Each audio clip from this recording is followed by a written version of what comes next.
YouTube, there we go. Instagram is up. There we go. All right, it's Friday. I want to see some like naughty emojis or something.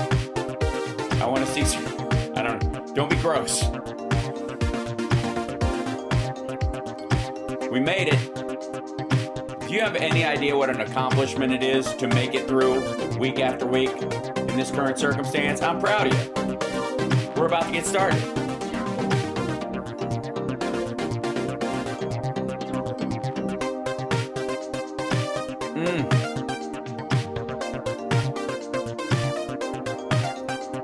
That's right.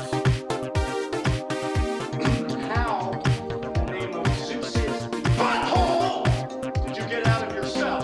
What? Captain's log.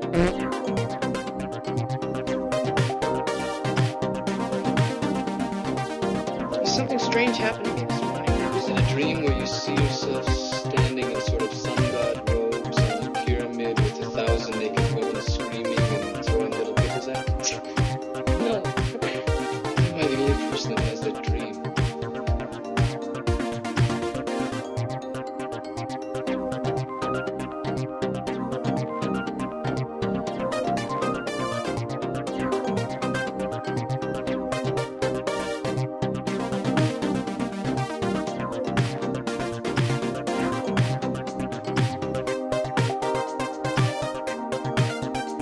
All right. Getting close. Settle in. Share the show, by the way. Hit that like. Come on. Just do it. There we go. Yeah, that is a Friday amount of emojis from the Twitch crowd. What is happening? Look at that. Twitch represented. There's a Lab Rats logo, which has its history in the medallion I'm wearing. I don't know if you know that. Maybe that's what I'll tell you guys about this morning.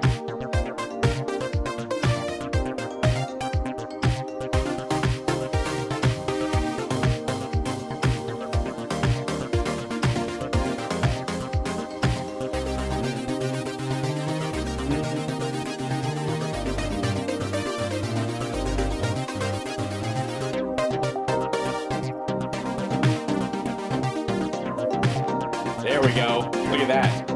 You guys are going crazy.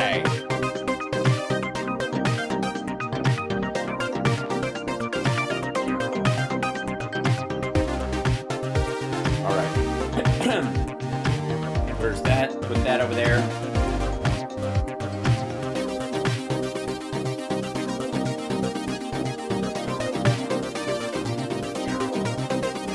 Get over yourself. I don't need update reminders every time you do something, browser. Just get on with it.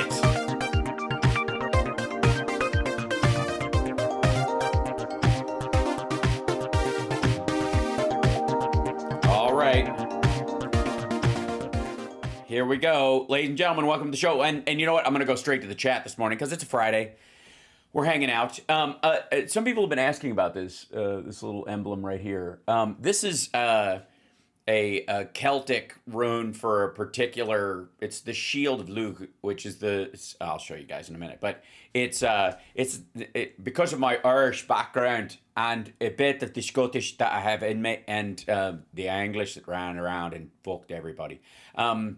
That's, if you're talking about your indigenous religion for anyone that you go back to as a touchstone, that would be mine, technically speaking. And I was researching some stuff just for, because I'm that kind of person. Let's just leave it at that. I don't need to tell you what, like, rando shit I was working on at the time. But there's a Celtic god,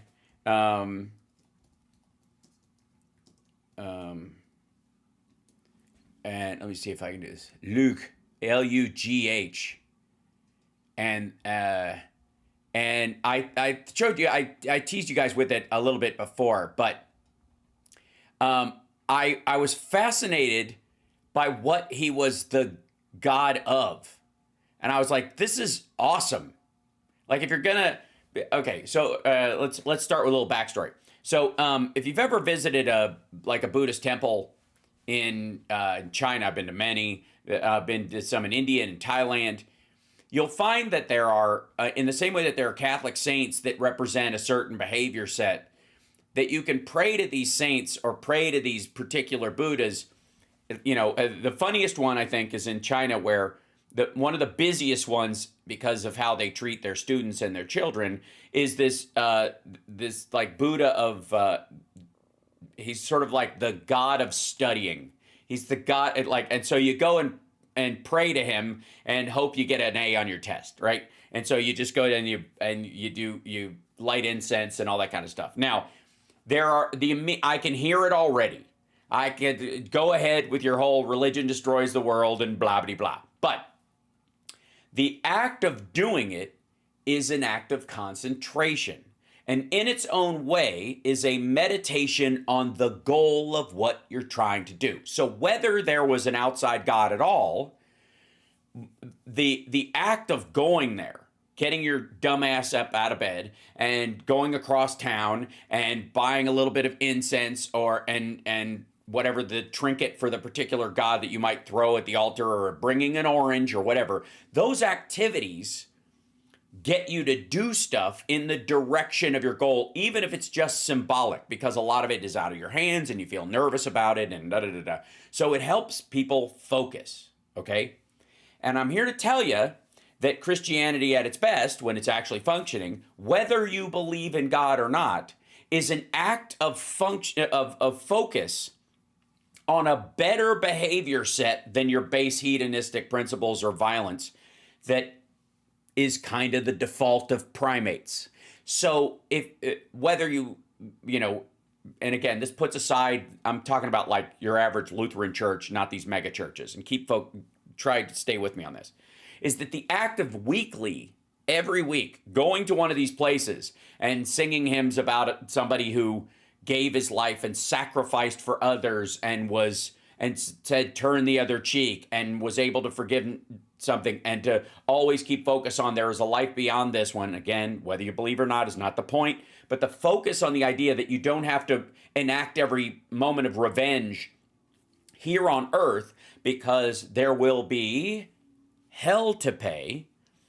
That act alone civilizes a society. Even if you're a non-believer and you go to church, if you just went regularly, the act of going there and focusing on, okay, I'm going to listen to this, all right, whatever, but I'm going to listen to this sermon about turn the other cheek, and I'm not talking, again, this is why I'm excluding the evangelical fire and brimstone back and forth between the two testaments bullshit that you hear all the time.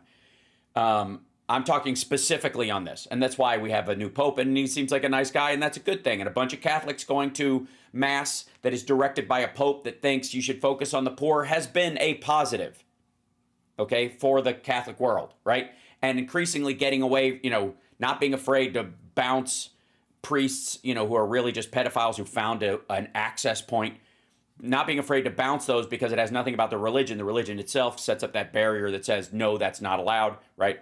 But the act of focusing on that is the important part. And that's what I want to talk about. So many of you have believed, and by the way, Rob Glenn couldn't be with us. He's stuck with a client. So you're stuck with me this morning. So it's a philosophical morning and you're just going to have to fucking deal with it. Okay. Just absorb this because I'm going somewhere with it. The act of focusing your attention on something leads you in the direction of that goal, whether it's a material part of that goal or not. And this is why vision boards work. It's why, having a set goal for financial wealth and all this stuff has always worked, because it sets, it narrows your focus onto what your target is. Okay. So when you go to one of these Buddhist temples, whether you believe in Buddhism or not is immaterial. The act of going, oh, this is the get my shit together Buddha. Okay, cool. So what do you do to get your shit together? Well, you go give him an orange and you buy 3 incense and you kneel in front of him and you say praise Buddha 3 times or whatever, and you do that to your head and then you put them in, and then you smell the lovely smoke, and you look around at the monks who are very nice people, and then you go home, and then you do it again, and then you do it again, and then you do it again, and then you do it again, and it ends up being like getting up in the morning and going for a run, or getting up in the morning and having fruit juice that, a blend of greens to keep yourself healthy. It becomes a habit, a psychological habit that keeps you focused on what you're trying to do, okay? What you're trying to accomplish, who you're trying to be, okay? And so they're all over the place in the polytheistic religions, or those that are monotheistic, polytheistic posing as monotheistic, which is the argument about the Catholic Church and Buddhism and Hinduism, is that there are all these sub-gods. Now, I would argue that modern Christianity is the same way. Modern Christianity has a lot of sub-gods to it, even in variants, whether it's John the Baptist, whether it's Jesus, Mary, and Joseph, or you're basically like talking about the words of the Apostle Paul, or the words of Matthew, or the words of John, or any of the, like those kind of fixations on their teachings, Isaiah and others. That's sort of the same thing. This week's sermon will be about blah, blah, blah, blah, right? That's your way of focusing it. So, as a focal point, there's a value, I would say, in that kind of practice. I don't know, other than just kind of baseline study, what people without a religious practice go to. It's not that they can't, certainly, but it's a lot more just kind of material and basic, and it requires a lot of direct motivation. So you have to go to the Church of Tony Robbins, or the or Andrew Carnegie, or the Church of Napoleon Hill. And by the way, I have several of those Bibles myself. Let me give you an example. So this would be, let's see, I know I have one of these somewhere. Here you go. There's one here, and then the other one's in the other room, isn't it? Yeah. Hold on. Well, this will do. This will do. So, this is Think and Grow Rich by Napoleon Hill. Okay, this is a classic. Everybody knows this. This has been around for a long time, and I have to tell you, I bought this book because I liked the teachings of it, and you can always grab something. There's wisdom in everything, but I love if you ever want a really good laugh and you want to figure out why Ross Perot talks the way he does, go listen to old recordings of Napoleon Hill, who speaks exactly, my friends, like this. My son was born without any sign of ears, and through positive fixation and focus upon a particular goal, we were able to achieve full hearing in this boy by the time he had reached adulthood. He is now a functioning adult, and this is how we live. And in you too, if you focus on your goals and you maintain... Right. Okay, so that's exactly how he sounds, and that's exactly why Ross Perot sounds like he did, because he was basically imitating Napoleon Hill as he was growing up, and it helped him to achieve great success in this material world. Now, back to the medallion. So, in looking up stuff, I was looking at I was doing parallels in my intellectual practice, between the polytheistic systems, because I have been of the belief for a very long time that had the Vikings continued their push through Canada into North America, or had Europe remained polytheistic without, let's say, without Christian expansion or Muslim expansion into Europe, there is no Jewish expansion, by the way. I would like to remind everyone that is one of the singularly different things about these three Abrahamic religions, is that Jews don't have conversion camps. They don't round people up and turn them Jewish.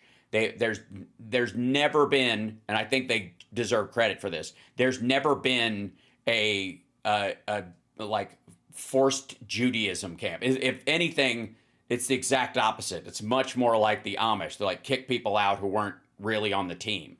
Whereas the Christian expansion and the Muslim expansion is through two different parts of the world, had a lot of similarities for a while. The Christian expansion gentrified and then got shitty again and then gentrified again. The Muslim expansion started very softly, got really awful, and has been stuck in a loop for a long time. But that's because it's younger, kids. But essentially, if the monotheistic religions hadn't punched their way up, which we all know trace back to Persia and Ahura Mazda and the Zoroastrians, of which Freddie Mercury's family were worshippers. I don't know if you know that. Yeah, Freddie Mercury's family goes back to the original worshippers of Ahura Mazda, the very first monotheistic god that existed in prehistory. Anyways, so if that hadn't happened and Europe had remained largely polytheistic, and eventually they had made their way to the Americas, what would become the Americas, I personally believe that they would have intermixed with the native tribes in a much more cohesive way, because there were a lot more similarities, because most native tribes, and again, I don't, unlike a lot of blanket historians, I do not group all Native American tribes into a single indigenous lump and pretend that they're not humans and that they're antelope and that they did no wrong and they never pooped and they never left trash behind, and that's just silly. And I also don't pretend that by the time there was westward expansion from settlers, that the tribes we were dealing with were the original owners of that land. Again, the Lakota seized land from the Pawnee and all these other tribes. They had wiped them out in a similar way that everybody says we wiped the Lakota out. They already did that to somebody else. They just lost the battle of the tough guys in the end. And if you want to look at how Tecumseh worked with the King of England, because he believed that the chieftain situation was a lot more akin to the monarchy and that was a better way to run things, go dig that hole for yourself. But what I'm saying is that the monotheistic idea and the singular, having a head of the group that was hierarchical and stemmed from, in a sort of pyramid structure, which is the same problem the Aztecs had, the British monarchy has, and it's why I'm anti-monarchy. And by the way, please don't bring up Harry and Meghan and Prince Charles and all that. I don't give a fuck. I don't believe in magic families. I think all families are magic, and I don't think just because you have a cool hat or a silly hat, depending on your opinion of crowns, it's a crown, that makes you special. I just fucking don't.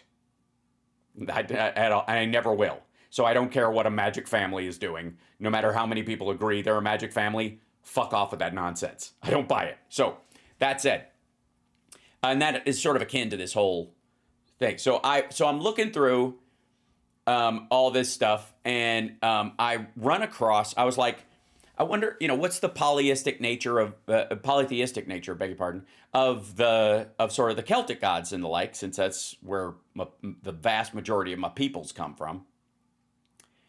And I came across this guy. This is Lugh, which is like Luke with a loogie. I don't know, with a at the end. Lugh. He is the Celtic god of light and skills. The best known, also known as Lugh or Lugh. He's a big. I don't know if you know this, but he's kind of a big deal. But the important thing about him, and why I might grow a big curly beard at some point in the future, I'm just kidding, is that he is basically considered to be the god of polymaths. Yeah. Multi-skilled people who are, they always say, that, you'll be, if you focus on too many skills, you'll be a master of none. He's like bullshit. He's the guy who calls bullshit on it. You can actually master many different fields. And I was like, dude, if there's a patron saint of Hal Sparks Megaworldwide, it's that fucking guy. So, Lugh is, that's a Hemsworth. It totally is. But his whole thing was, he was good at math and music and craftsmanship, and he made weapons, and the idea was that he was the god of skills. He was if you wanted a skill, and if you wanted to, and I, look, hustle culture, people think hustle culture is fucking new. Let me tell you something. Hustle culture is how it always was. You can argue that for a period of time, post-industrial revolution, there was a pause in hustle culture. I would disagree on that, considering the number of people who were working in laundry services and also in the mob. That most people had a couple of jobs all the time, anyways. But the idea that that people who you just didn't sell your stuff, you just did it for yourself. So if you were farming for your own food and you were raising your own animals for slaughter and you were also building things for your house and you were also making some sort of craft and selling it in town for extra money to expand whatever you were doing and stuff, that's hustle culture. It's just not in markets. It's in your own fucking life, because you couldn't order any of these things on Amazon and have it show up in a little brown box. So you had to hustle. Everybody had to hustle. Anybody who's got a large predatory feline in the neighborhood is always hustling. Just saying. So, anyways, this symbol is the symbol of Lugh. So I mentioned it in a conversation, and a cousin of mine actually sent this to me. Because they found this or whatever at like a shop, and they were like, "You should have this." So and it came, and it was really nice or whatever. But it is very similar in its design to, let's see, I'll show you this. It's called the Shield of Lugh. It's very similar in its design to, let's see if I can find, yeah. Let's try to draw this up. There you go. It's more complicated, certainly, but it's very, here you go. Oh, sorry. This is the symbol that's on it. It's pretty cool. It's a lovely, primitive Celtic knot style design or whatever. I've always loved those kind of things. I think they're beautiful in their own way. But on top of that, it looks, let's see if I can find this. It has the same design elements as this guy. It's just like a stretched out, like if you put this in a centrifuge and spun it around, that's the lab rat symbol. So anyways, so there you go. That's some people have been asking, and now you know. Have you ever looked at pics of the Book of Kells? I don't think I have. I'd love to see that carved from wood. Yeah, there's some beautiful wood carvings of it. Obviously, those are new. The stone carvings are the ones that survive. Yeah. It's an ethnic Mobius strip. Sure, absolutely. The Orin from Conan. Two snakes facing each other, but they are one. False doom. There comes a time when gold loses its luster, where jewels cease to sparkle, and the only thing that matters is a father's love for his daughter. So that's where we got a pizza pope. That's true. We could have had a pizza pope. I see what you're at. We do have a pizza pope. Chicago has the best pizza. Sorry.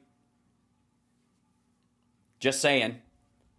That's where the pizza pie comes from, okay? I'm telling you, Chicago pizza is the real way it was meant. It's pizza pie. It's a pizza pie. That's how they used to call it. That's what it was shaped like. That's what the actual thing was. It was basically a lasagna with a crust. It's a pizza pie. That's what the whole point was. And then New Yorkers ran over it with a fucking garbage truck and call it pizza. It's crust. It's crispy. It's thin crust. It is now, you asshole. You ran over it with a truck. So, yeah.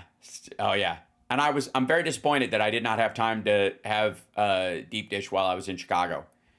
But I will next time, July 17th, I will be in town doing a special event for the station again and doing the Hody Bash charity show that I'm hosting. I think it's probably already sold out because, it's what I do. Okay?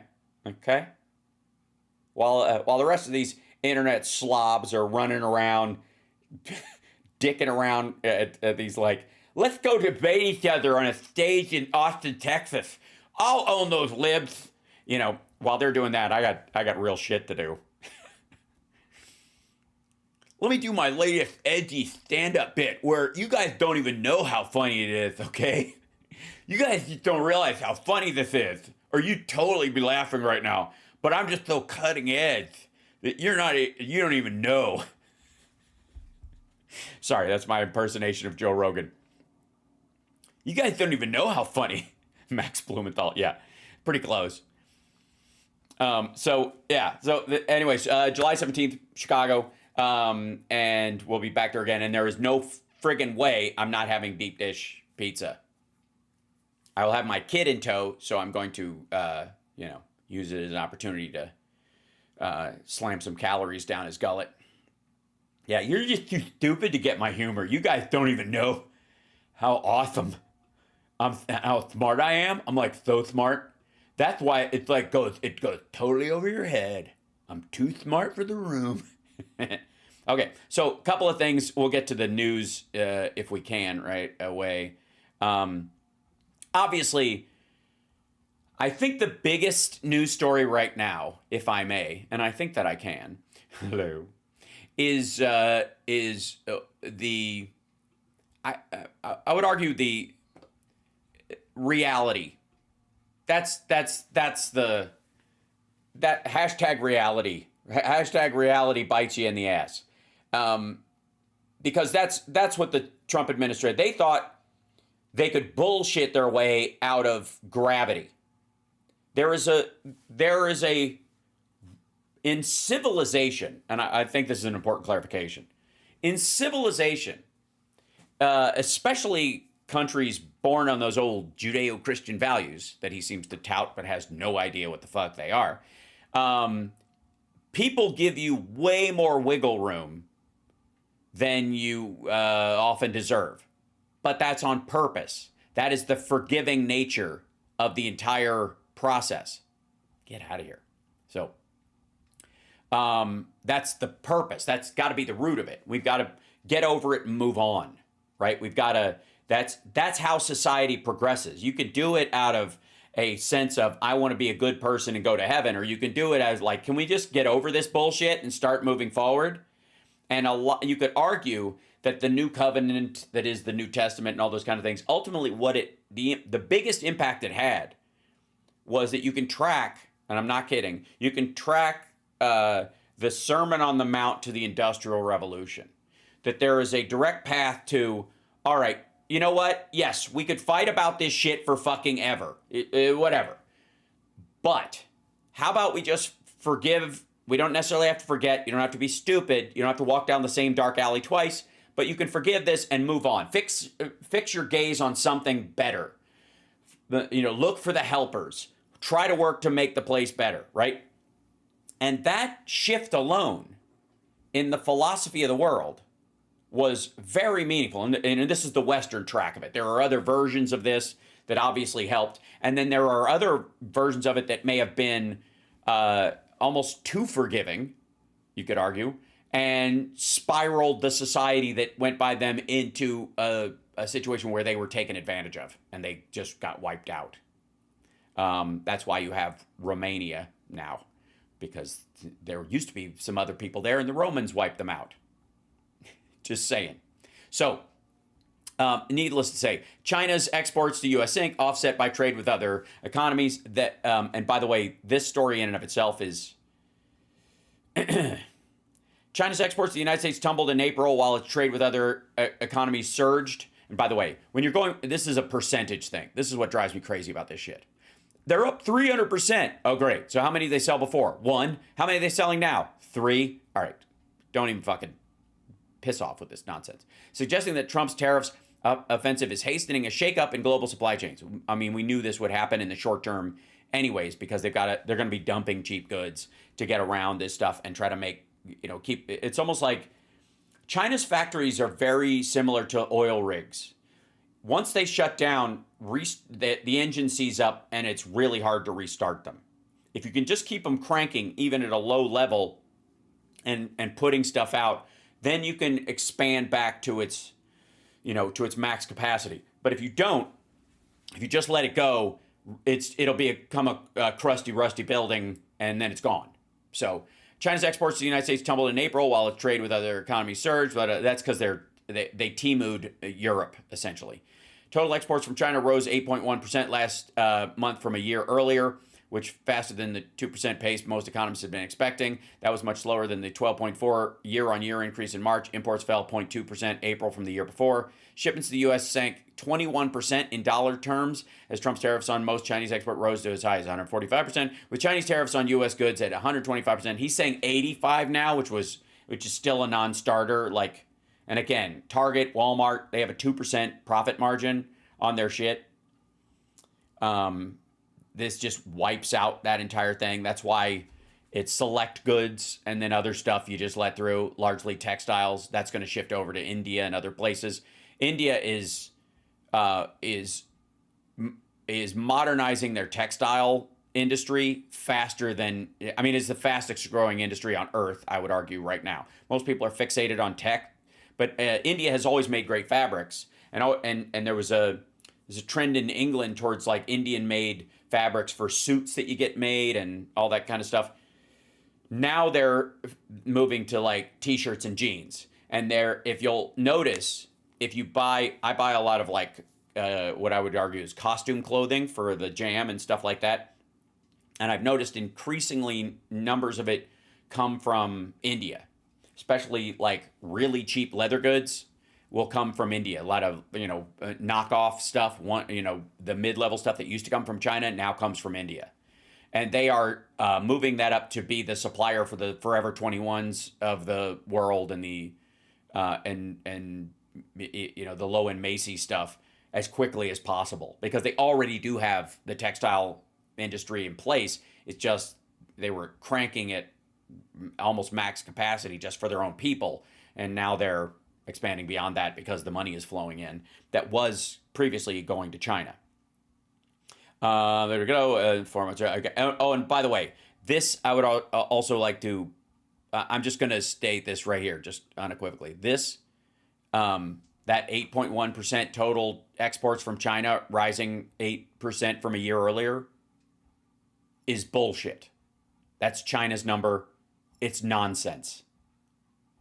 So if you're going to try to like dunk on the tariff situation by saying they're making even more money in other countries, I'm going to see this on the news everywhere. The shit isn't going anywhere. There isn't the buyer base in Europe that there is the consumer base in the United States. It just isn't. They don't buy as much of the disposable stuff, the toilet paper, clothing that we do. They just don't. And there never will be. So there you go. Anyways, and here we go. Oops, hold on, I'm gonna jump back to here. And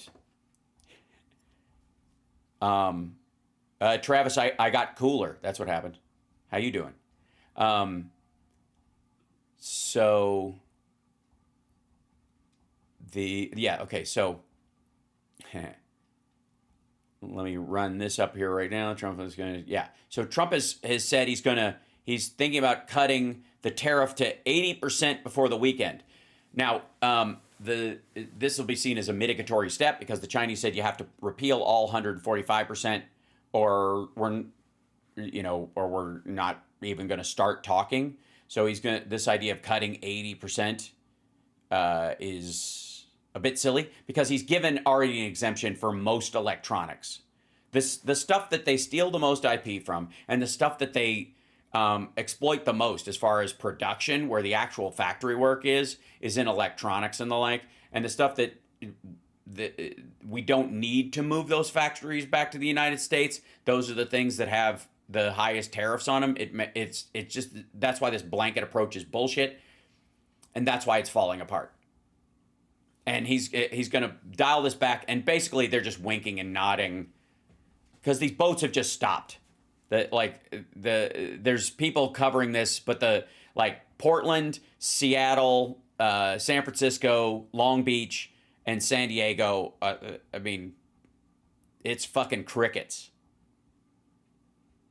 And believe me, Besant and all those guys are getting an earful right now about this. And so what he's trying to do is, they're going to the Chinese this weekend going, hey, give us face and we'll back down. That's what this is going to be. Let us pretend we slap something on you.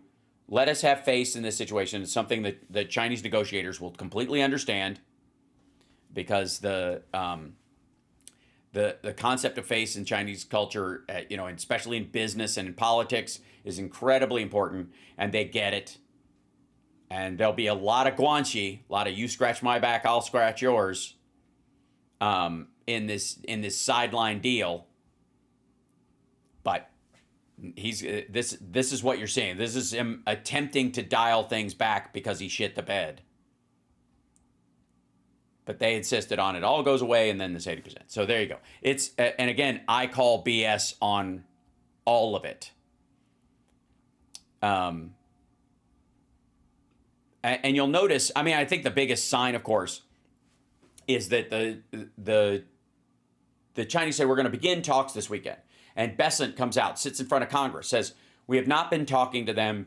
We're going to start talking this weekend. This is the beginning of our preliminary talks. We have not discussed any of this stuff since Liberation Day. We have not had a conversation about this with the Chinese except angry exchanges in public. But there have been no direct negotiations. Well, what has Trump been saying this whole time? We've been talking at them at the very highest level ever since then, and they can't wait to make a deal. Well, Besant, under oath, called bullshit on that. So has everyone else just on Fox Business. So isn't going anywhere. So this is this whole idea of like him saying 80% tariff seems right on stuff is ridiculous. And then I want to bring up another one because it is Friday Eye. Even though Rob can't be here, I do want to share some of the stuff along those lines. Can I just say something? I didn't get to do a couple of videos yesterday while we were doing the show because we ran out of time because it's stupid thing. Can I? Very rarely do I just kind of, in dealing with these morons that I have to deal with. There are a couple of times, and I'm not going to do this clip this morning, but Casey Means being the Surgeon General pick. Casey Means is, I believe, biracial, but she and. This may just be her married name, whatever. She's definitely Asian. And these assholes are calling her a Manchurian candidate over putting her in as Surgeon General. Again, like just soft level stupidity. Now, granted, could it simply be that these dickheads only have 3 possible cultural, like pop culture references that they can go to? It's 1984. They're a Manchurian candidate. Maybe if they dig deep, they'll bring up some sort of animal farm. All animals are equal. Some animals are more equal than others and shit like that. But for the most, could it just be that they're stupid? Sure. But it could also be that this is just what turns on their audience. So it aggravated me in particular yesterday. So the other big story that's going around. And this kind of goes into the Friday Eye part of it, and we'll get into some of the advances because I have to nerd out with you guys. Because again, this is why the jobs are not coming back. Let me tell you something.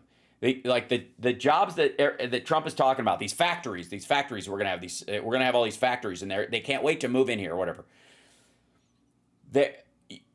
You could argue that the number of auto workers working at a particular for a particular company, be it Toyota, Honda, Ford, anybody, that the next factory will be a zero sum in terms of those workers. That they will take, let's say there's 1,500 workers here. They're going to update this factory, meaning that these 500 people don't need to work there anymore. Move them to the other factory where they will eventually only need half those workers. And the next factory will require even less. And this is the trajectory it's going. There is no one who says the trajectory is any different. I took a picture of this earlier, and I want to see if this has it forwarded to my. It should. I think it should. Where are you, silly pants thing? Oh, that's a picture of Chip. By the way, yeah, here it is. Oops. I just want to do this. Yeah, here we go. Let me show you something.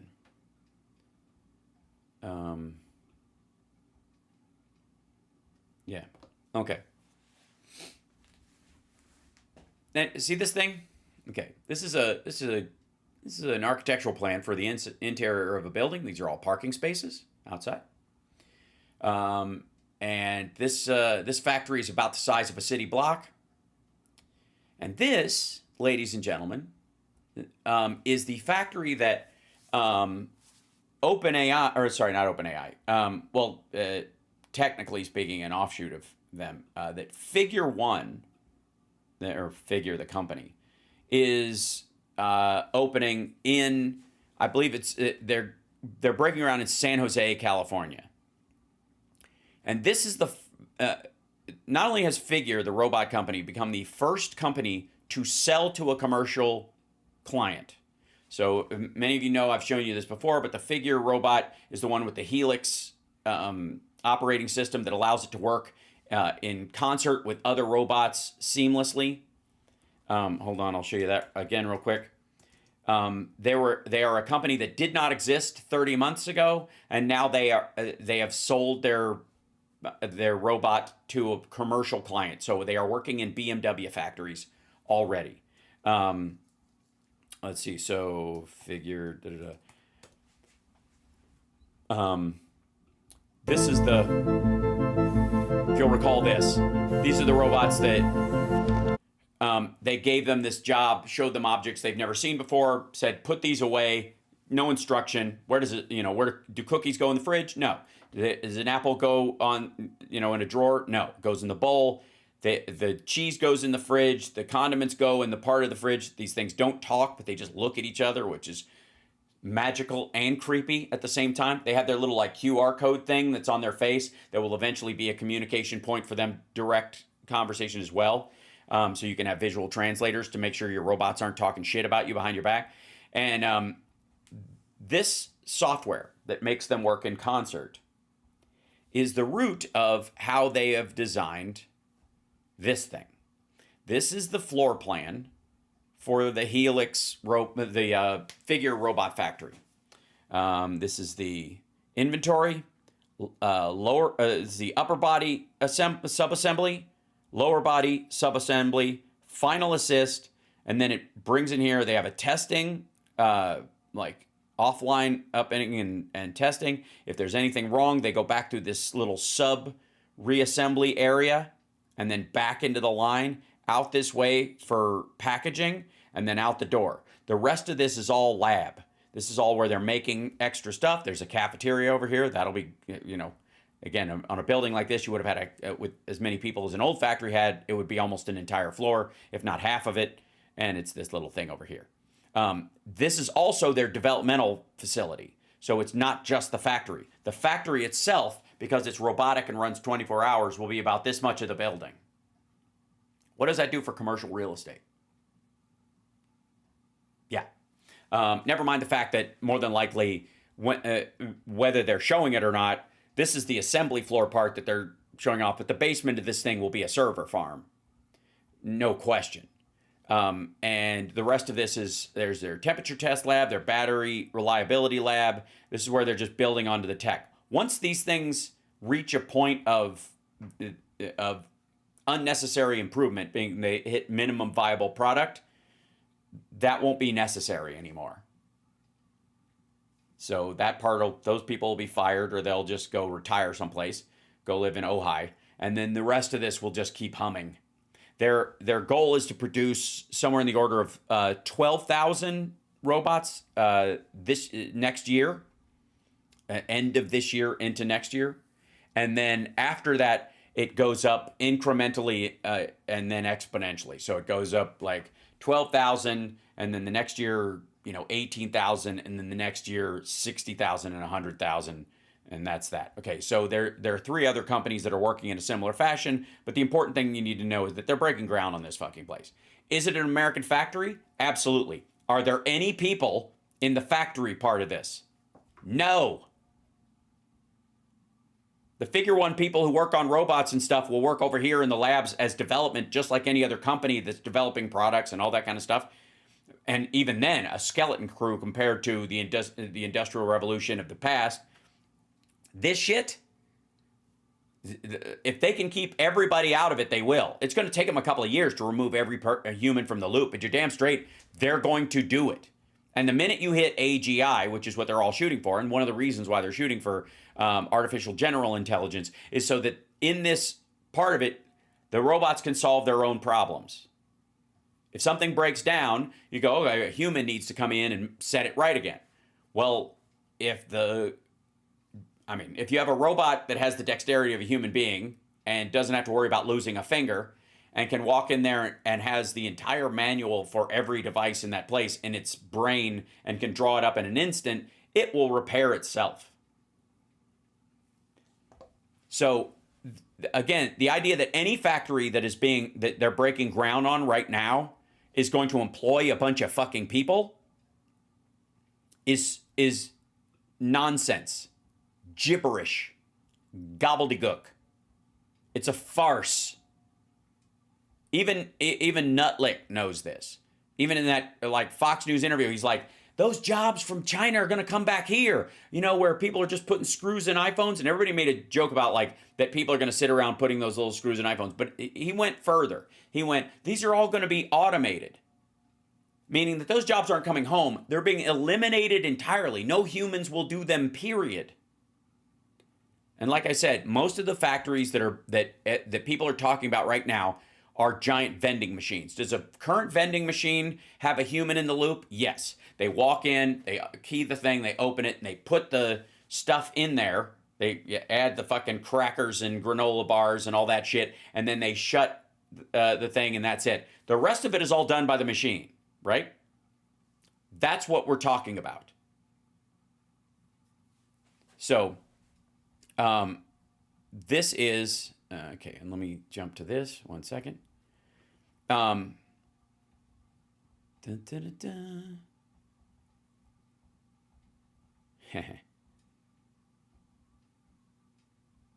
I'm going to open this. Yeah. So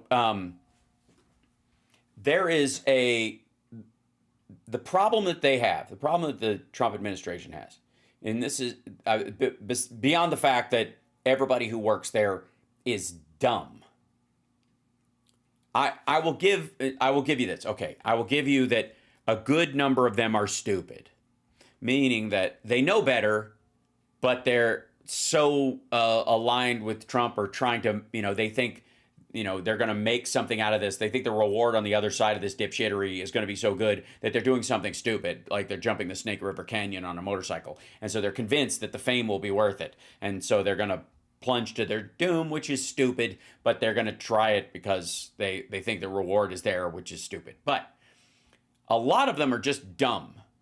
And part of it, and I'm not going easy on them, part of that is because the AI is moving so fucking fast that everybody's dumb about it. Even the people who are working with it are dumb. They are ignorant to the potential, how fast it will work, whether or not they will reach these benchmarks and be able to, it'll be functional or creating stuff quickly or not. That's the issue. That they're looking at this going, oh shit. It's like the discovery of the horse. Everybody attributes this to this is going to be big in the internet or the cell phone or whatever. I think it's a lot more akin to humans breaking horses for the first time. There was a moment. There had to be the first asshole. There always is, and we celebrate the first asshole. Remember, as I always say, opinions are like assholes. If you say you don't have one, I know you're full of shit. So let's say the early man trying to break horses, figuring out how to jump on a horse and ride it. They really did not know if it would go the direction they wanted it to. And they developed things over time. Listen up, Kirk Cameltoe. They evolved the system by which they ride horses over time to adapt to the limits of what the horse could do as far as, making up its own mind. Because you might have jumped on there bareback for a while and grab hold of its mane and that was there. But after a while, it's going to be annoyed that you're pulling the mane. It's going to kick your dumb ass off and that guy's dead. And like, okay, who's next? So saddles, bits, bridles, all that kind of stuff, right? And now it became effectively a science so much that we started horse racing in a fairly short order in terms of human history.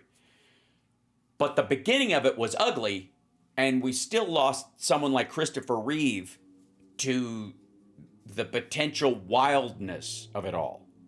Because as much as you know, there's an equal amount you don't know.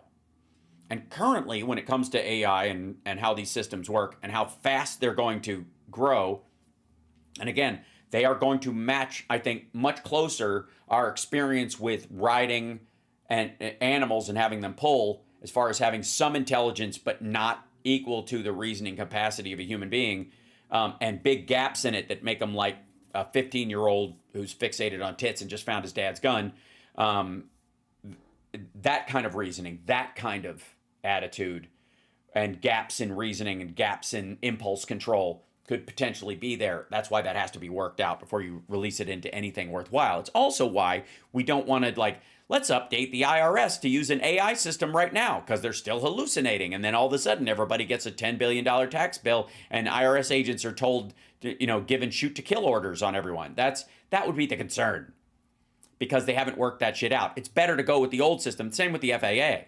The FAA, it's, as podunk as the system might seem, it's reliable. And that reliability is more important than how aesthetically pleasing it is. It's one of the things I think that makes everybody rethink the interior of an X-Wing fighter. I remember there was a period in, when you first saw Star Wars, that was fucking cool. And the targeting system on it was this 8-bit kind of shitty screen that they used to single stuff out. And then we all got, these huge screens with all this detail in it. And everybody was like, man, for having on warp drives and shit, they sure did have shitty UI on those spaceships, right? And then you go back to it and you're like, actually, getting rid of all the clutter is fucking brilliant. And just singling it knows, and exactly what you're looking for. So it doesn't accidentally target just fixate on any kind of a body that's in your range, and it could tell the difference between your ships and their ships, and it could tell you the difference between their ship and a moon, right? And it just does it. And you're like, oh yeah, that's exactly what I'm trying to shoot at. I don't need to look at anything else, right? Who's never seen Star Wars? Get out of here. Dear Lord, is AI reliable? Increasingly it is, yes. I would say trust but verify. But yeah, for most of the stuff you're going to use it for, and again, here's what I would say. Are you reliable? Are you as a human being reliable? If I ask you to go get some information for me, and you just went, I looked it up on the internet, first Google search that came up, and you come back with that, and you didn't bother to look at where the link came from, that it was a sponsored link from the Daily Wire, and it turns out to be bullshit, and you bring that back to me, I would argue that the lack of reliability isn't the Google search. The lack of reliability isn't even that link. It's the person who brings it to you. So in the case of AI and stuff, there is an element of check your work based on the importance of what you're looking into. As you would, right? But then once you have that information, a cursory review will help you immensely. So yes, in large part it is. And there are a couple of situations, and I've seen this more with Gemini than I have seen with ChatGPT or even Claude, is that Gemini responds to things and makes sort of blind mistakes it will go, oh, I didn't realize you were worried about that. Yeah, that is a thing that happens sometimes. Because I'll give you an example. So this morning, I'm trying to learn Blender.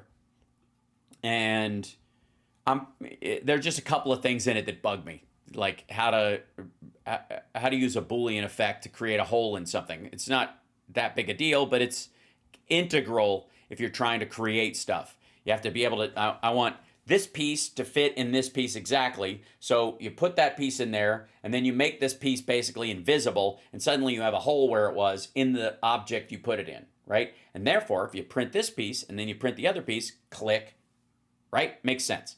And that's what I've been like trying to like develop the skill on so that I'm much faster with it. And there's just some areas of it that are wonky based on who usually uses this stuff versus I would say artistically minded people like myself. And so it's not really intuitive. Yeah, do the exact same thing. Yeah.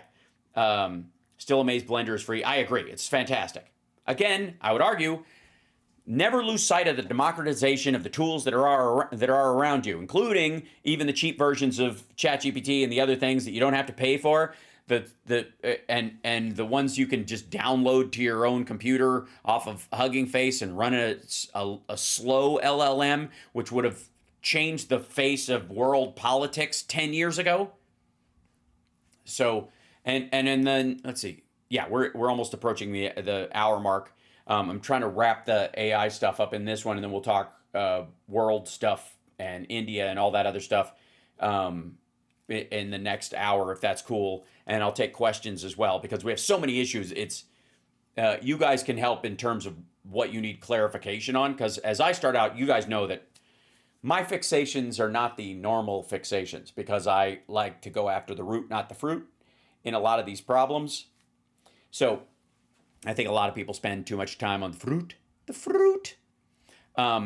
So in learning this, there were a couple of menu items where if you don't know, I would have that gap in my understanding, or you think I use Blender, and it might automatically go, okay, if you're used to using Blender, but you don't know how to do this one thing, or whatever software you're talking about, if you don't know how to use that one thing, I'll tell you how to use that one thing. It's just in this little menu. But then if it doesn't react the way you think it's going to react because you don't use it the rest of the time, you may not realize that, oh yeah, okay, so once that's done, all I do is click this button and the object that I was looking at goes away, and I'll just see the gap in the item that I was inserting it in.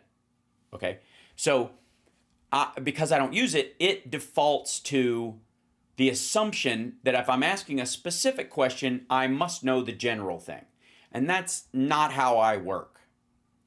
I actually enter into learning in reverse. I don't like to start at unless it's martial arts, because you have to train your physical body, or whatever, math, I suppose. Math is a great one. You want to start at a root. You don't want to start with calculus and work your way back to addition. It doesn't work that way.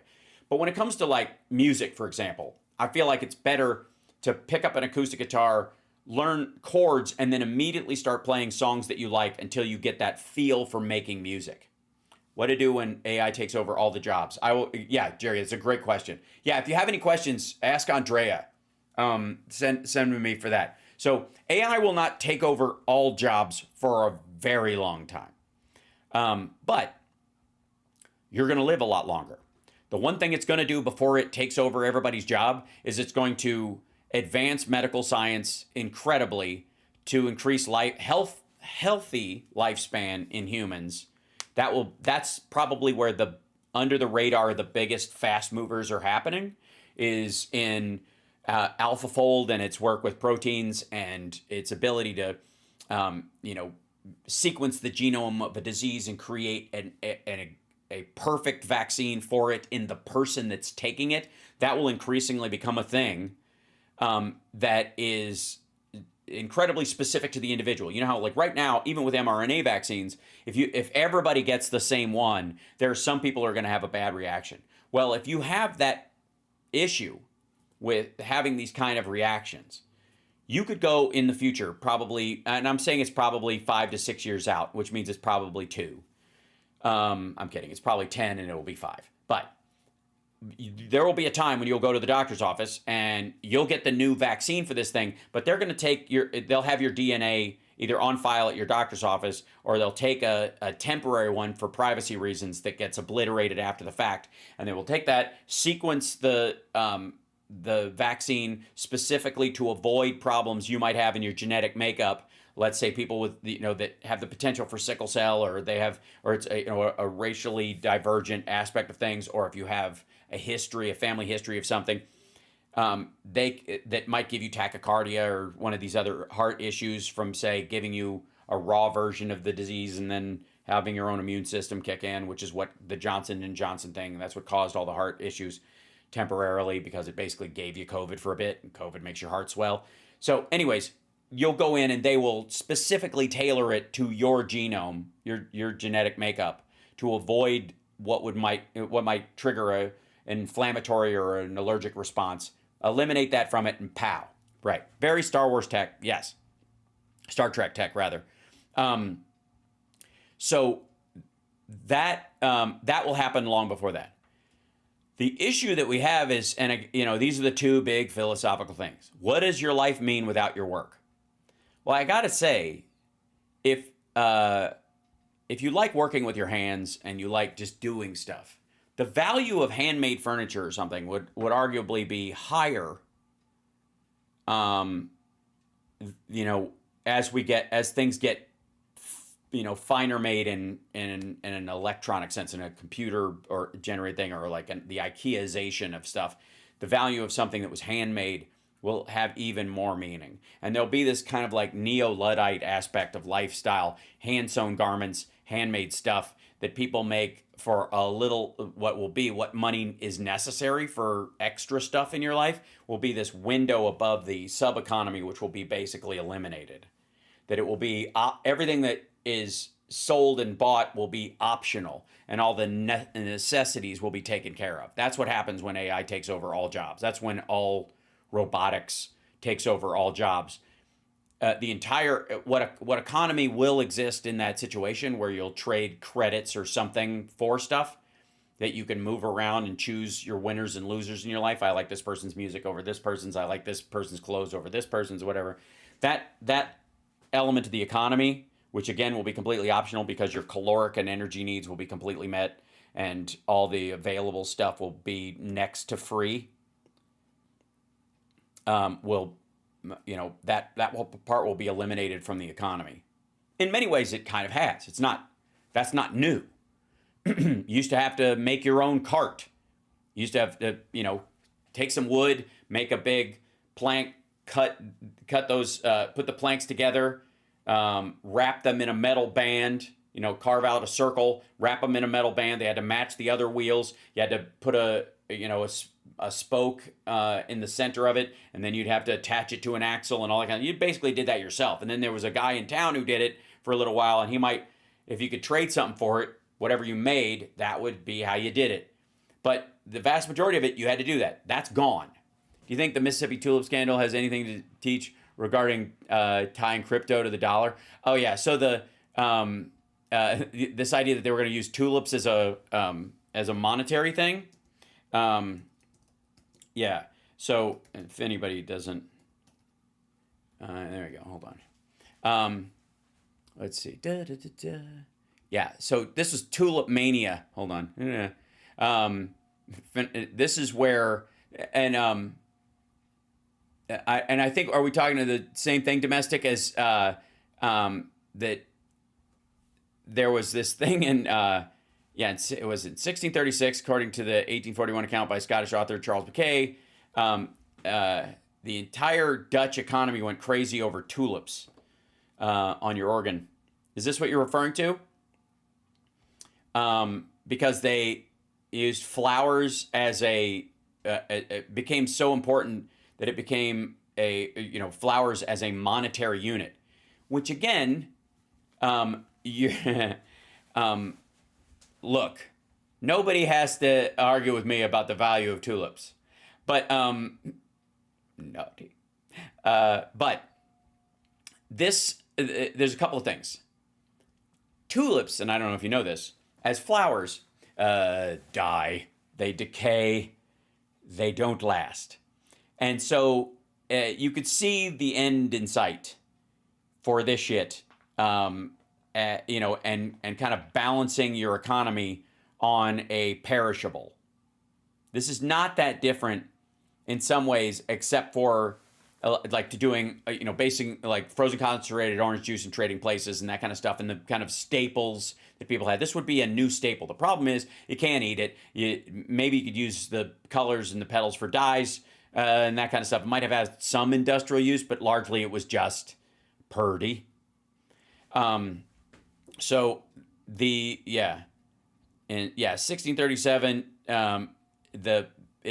this is the, here's the tulip price index. It went crazy, and then it fell off a cliff. So a couple things. Crypto doesn't ever go away the way tulips do, unless the internet crashes forever and then we go back to zero. Which, if that happens, the monetary system goes with it, so it's not like dollars will be worth anything. This is why people like gold. That and the fact that they are stupid. Because gold is a pretty rock, and the idea that we're going to restart our economy based on gold exchange after a collapse is just dumb.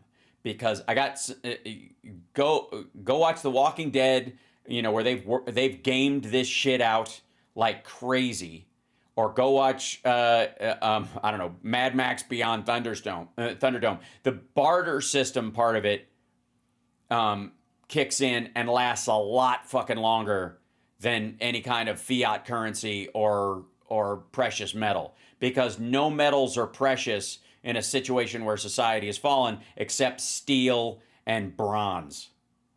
What are your thoughts, Regulars Hal, about Jeanine Pirro placed at the prosecutor role for DC? Wow. Well, she shit the bed on her biggest case ever. So I don't suspect that she's, it's performative. Again, Trump is just picking everybody from fucking Fox News. And it's going to be another Hegseth moment.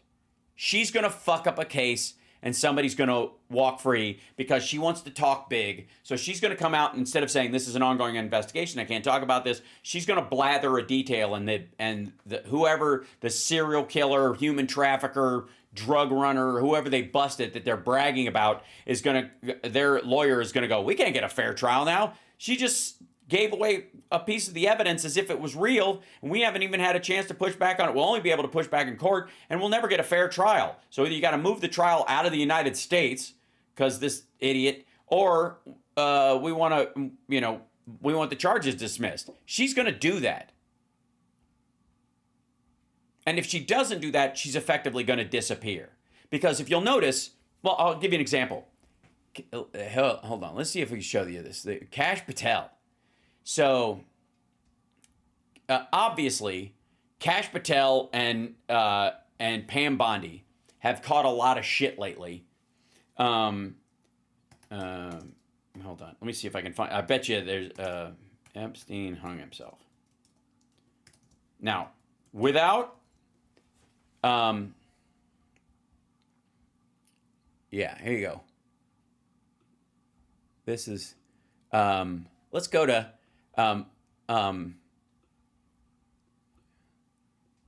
Dogleg Foghorn himself, John Kennedy. Now, put aside for a second whether or not you believe that Jeffrey Epstein hung himself or didn't hang himself. Put that aside for a second. I'm asking you, please, so that you can look at the circumstance that's happening on the other side. It helps you to understand the thinking that's going on the other side of the aisle. And this is why I pointed out to you with the PDB guys why they're not, they've got cognitive dissonance about Epstein that they can't see past because they need to protect Trump at all costs, right?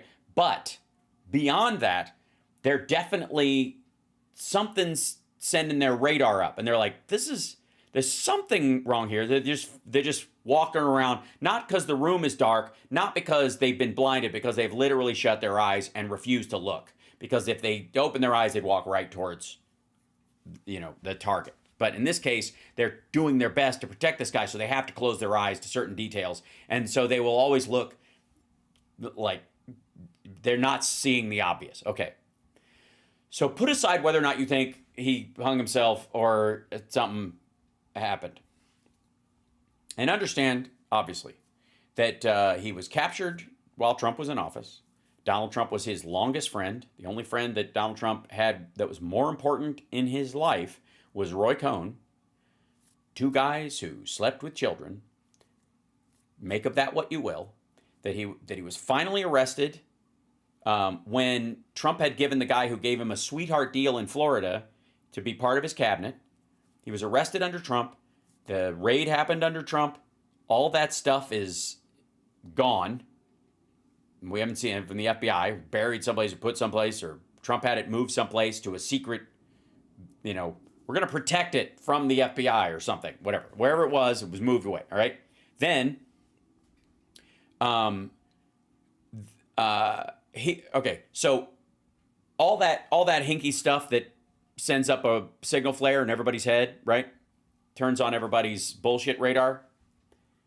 On the right, it's like that meter is peaked all the time. They're convinced that it's part of the Clinton body count, even though Trump was in charge. I don't know how that works out.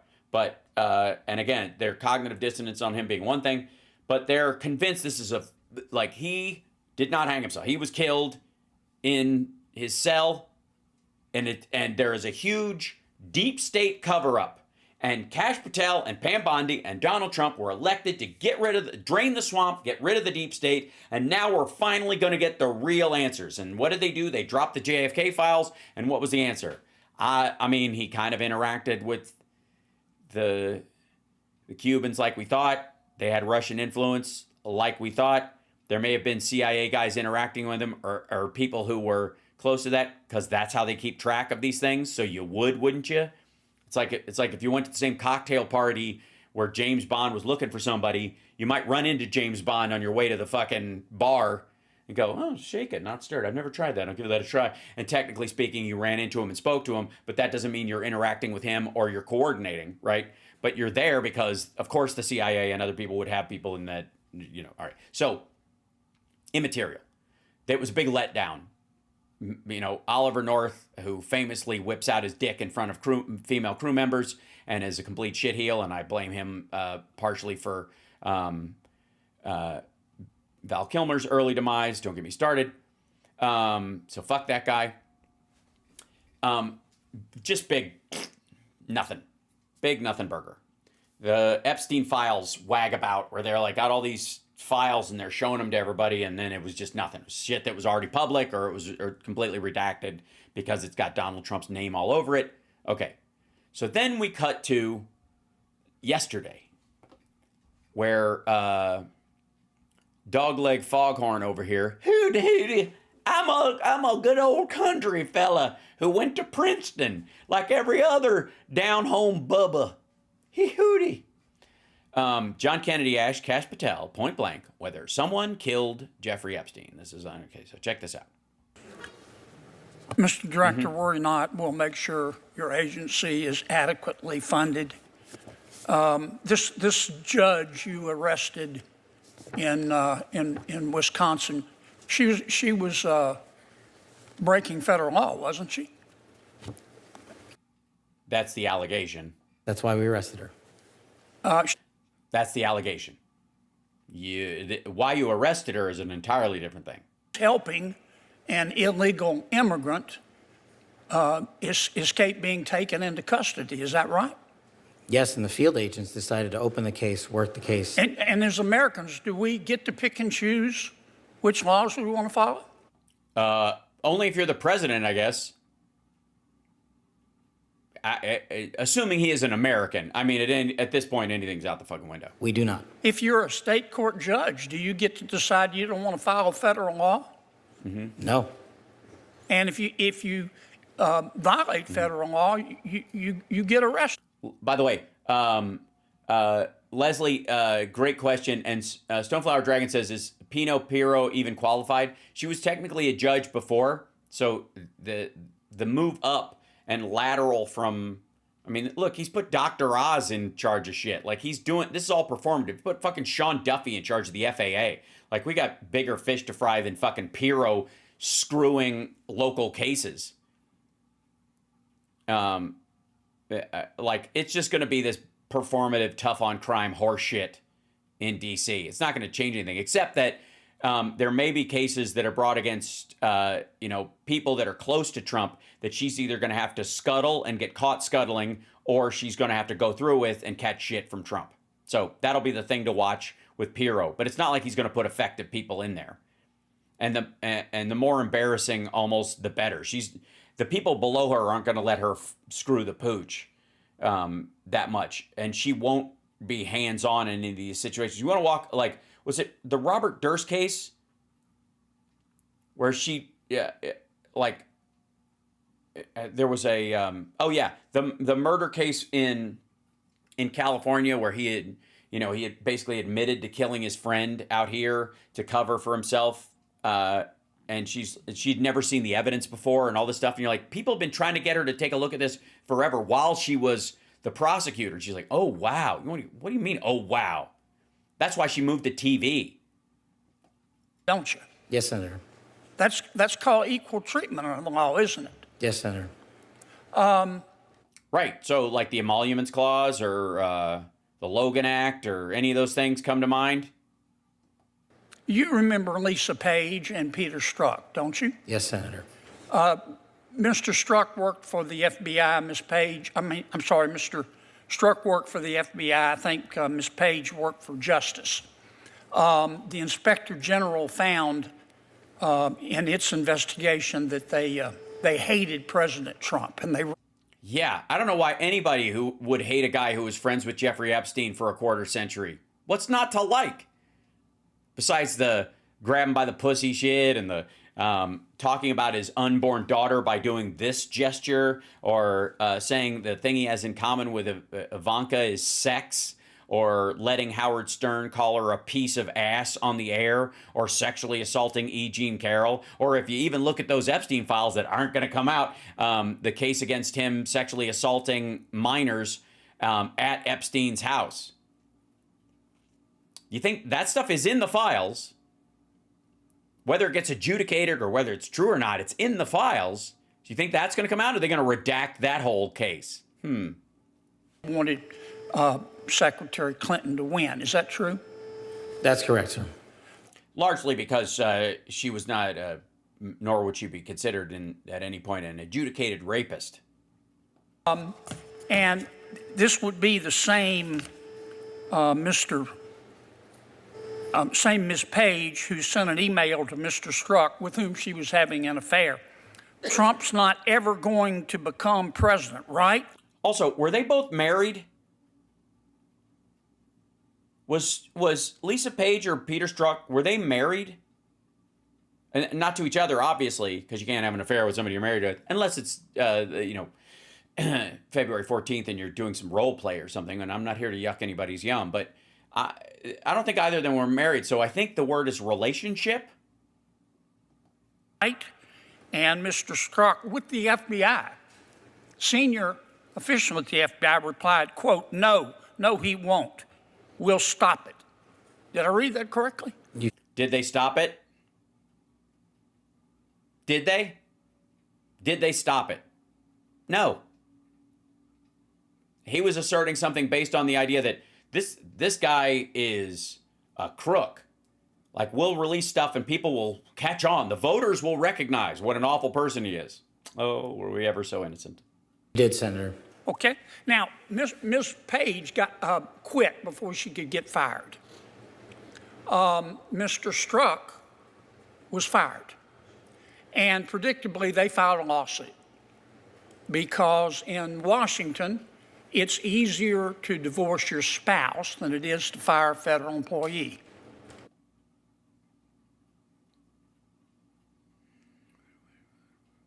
Well, again, is that why you used the phrase affair?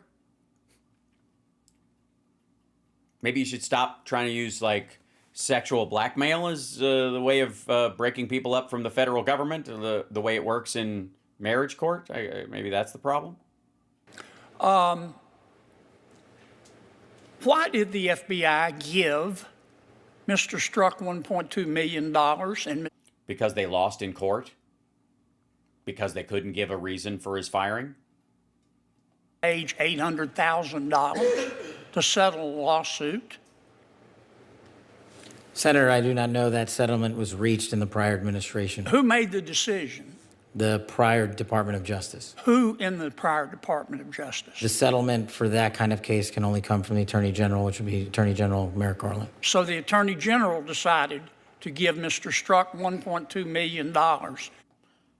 Versus him winning 5? Because Trump fired him and without cause, and he would have lost. Ms. Page, $800,000 He would Trump would have lost. Strzok would have won. After they were fired after actively interfering in the 2016 election. Is that right? My understanding is that was a settlement they agreed to. Pass me the sick bucket, please. The Hunter Biden laptop. Which does not exist. In October of 2016, shortly before the election, the New York Post wrote a story that was widely covered talking about Mr. Hunter Biden's influence peddling scheme based on his laptop. Which they have never laid eyes on. The New York Post got a copy of a hard drive named laptop that had more files on it than the laptop it allegedly came from could hold. And it wasn't that they were like unexpanded zip files. A couple of weeks later, Secretary of State, soon to be Secretary. Also, Kash Patel, why don't you have the Hunter Biden laptop like on the fucking desk with you right now? Where the fuck is it? If it's there, and you know it's there, bring it out. Let's all see it. You know why you won't? Because the rest of us will go, okay, plug the fucking thing in front of everybody, hook this up to another computer, do a data extraction, get every piece of data you can possibly get off that. And you'll find that it was soaked through and through and completely ruined, and you can't extract anything. And what you can't extract isn't anywhere near the volume of files that McDingleberry, the guy who ran the repair shop, says he got off there when he gave that laptop hard drive, the copy he kept for himself and didn't tell the FBI about, that he gave to Rudy Giuliani's lawyer, allegedly. And then Rudy Giuliani gets on the hard drive and starts categorizing what's in it in folders, and then thinks anybody gets that will ever make it to a court of law. Dude was fucking AG for New York. Or the DA, whatever. And he doesn't know, he's fucking up the chain of evidence. And then the Post, I mean, we've gone through this before. I did a whole video about the fucking Washington Post story about how we verified, let's see if we can find that. So stupid. Post. How we verified Biden laptop. Here's how the Post, yeah, here you go. I cover this. Yeah, this is, I went through this whole fucking, this is you want to talk about fake news? You want to talk about tripe? Here's how the Post analyzed Hunter Biden's laptop. Well, first of all, you never laid eyes on it. 2 experts confirmed the veracity of thousands of emails. Yeah, because that's what you do is you hack and replace, and then you add stuff. If I hack your hard drive and I can put some real stuff in there, and then I can backfill it with all kinds of other shit, and if I say it all came from your laptop, what's your defense? Well, let me see the metadata on all these things so I know what came from my stuff and what came elsewhere, or when this was copied, or where you got it from. But say thorough examination was stymied by missing data. It was stymied by the missing fucking laptop. You were looking at, this is the part that drives me fucking nuts. Thousands of emails purportedly, oh boy, from the laptop of Hunter Biden are authentic communications that can be verified through cryptographic signatures from Google and other technology companies, say 2 experts. Yes, all of the fucking Bed Bath & Beyond coupons were mailed on that date, and arrived at everyone's inbox at the same time. Say two security experts. The verifiable emails are a small fraction. The verifiable emails are a small fraction of the 217 gigabytes of data provided the Post on a portable hard drive by Republican activist Jack Maxey. Does that sound like you looked at a fucking laptop?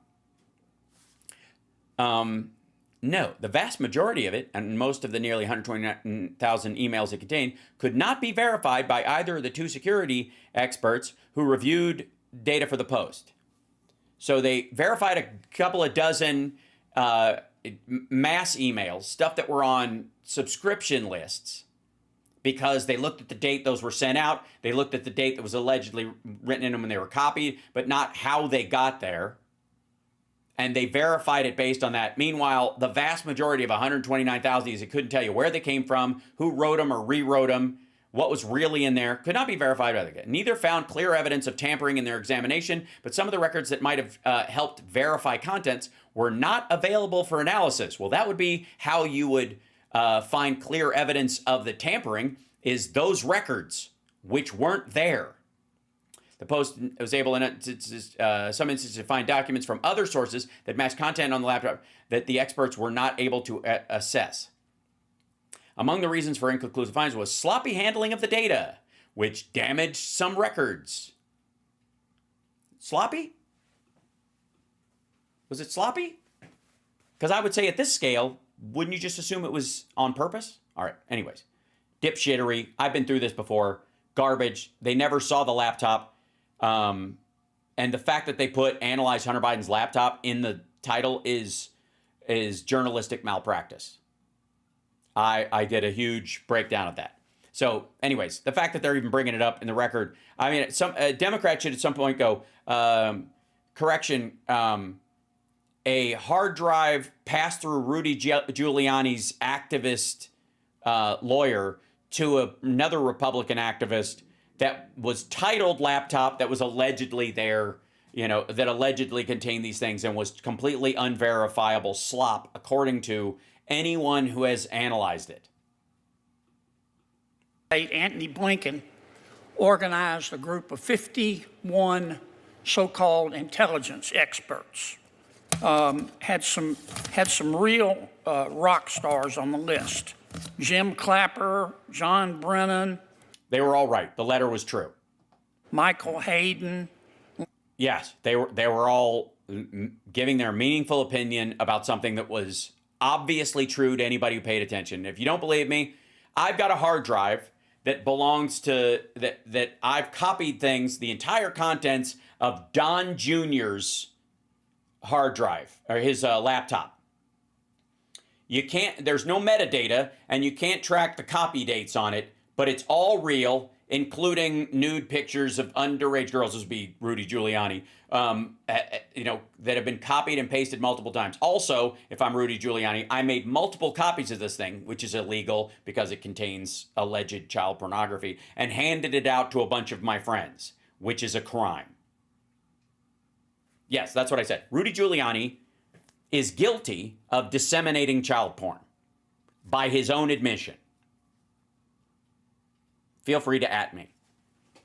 John Panetta, and they said, oh, no, the story in the New York Post is not true. It's based on Russian disinformation. You remember that? I do. That they were right. As the lead investigator for Russiagate for the House Intel Committee. Yeah. The FBI. Yeah, sorry. As the lead investigator of Russiagate for the House Intel Committee, you remember an article in the New York Post? Well, damn. Talk about being overqualified. Had the laptop for 10 months, hadn't they? They did, Senator. What laptop? What laptop? The IRS has a laptop that Hunter Biden and his lawyers specifically turned over that was his. Not the same laptop you're talking about. The FBI knew right before the election that it wasn't Russian disinformation, didn't they? And that was confirmed by the Inspector General's report. Yeah. Who at the FBI? Nope. It was, by the way, no, it was not. It was not confirmed by the Inspector General's report. That's false. To let the FBI tell the American people the truth. I don't have that name in front of me, sir. Well, would you look? I will, sir. I'd like to know. I'd like a name. Hey, asshole, it's you. Director Patel, you're the asshole now. You're the one holding back that information. Have the FBI's cybercrime lab, if you haven't gutted it already, because of this very reason, go through that laptop again. Pull shit from it and go, oh my God, you could never pull from this what that asshole said he pulled from it. You could certainly never have that many files on a hard drive this big, and you couldn't pass that on to somebody else. There's metadata in what files we can get that does not match what's on the hard drive. Oops. I'm kidding. This is as transparent. This is the most transparent administration in history.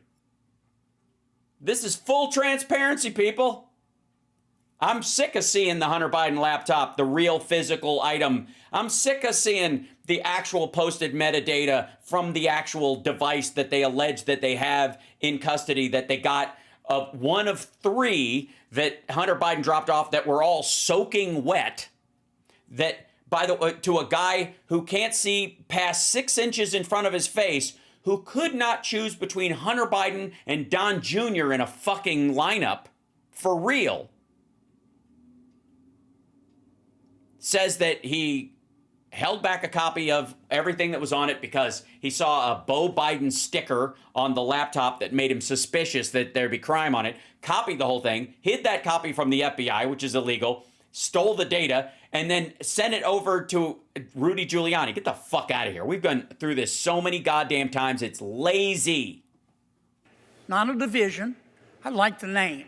Person with a brain and a beating heart. Yes, sir. You're not going to get it. John Kennedy, you are not going to get it. I'm calling it. You're not going to get it. He's not going to pass on any of this. This is performative bullshit on your side. Now we get to the point of the entire video, at the tail end. Now, why is this video 5 minutes and 46 seconds long? When we're dealing, when the title says, he asks if somebody, John Kennedy asked Kash Patel point blank whether someone killed Jeffrey Epstein. We've been through all this like rehashing of bullshit that they have not proved legally in any sense. This is all just floated allegations and bullshit again and again and again. Deriding the intelligence community, the people who like put their lives on the line to fucking protect this country year after year after year so that they can bag on this shitty piece of Russian disinfo. They were like a turd. They were unable to hide in the punch bowl. Here we go.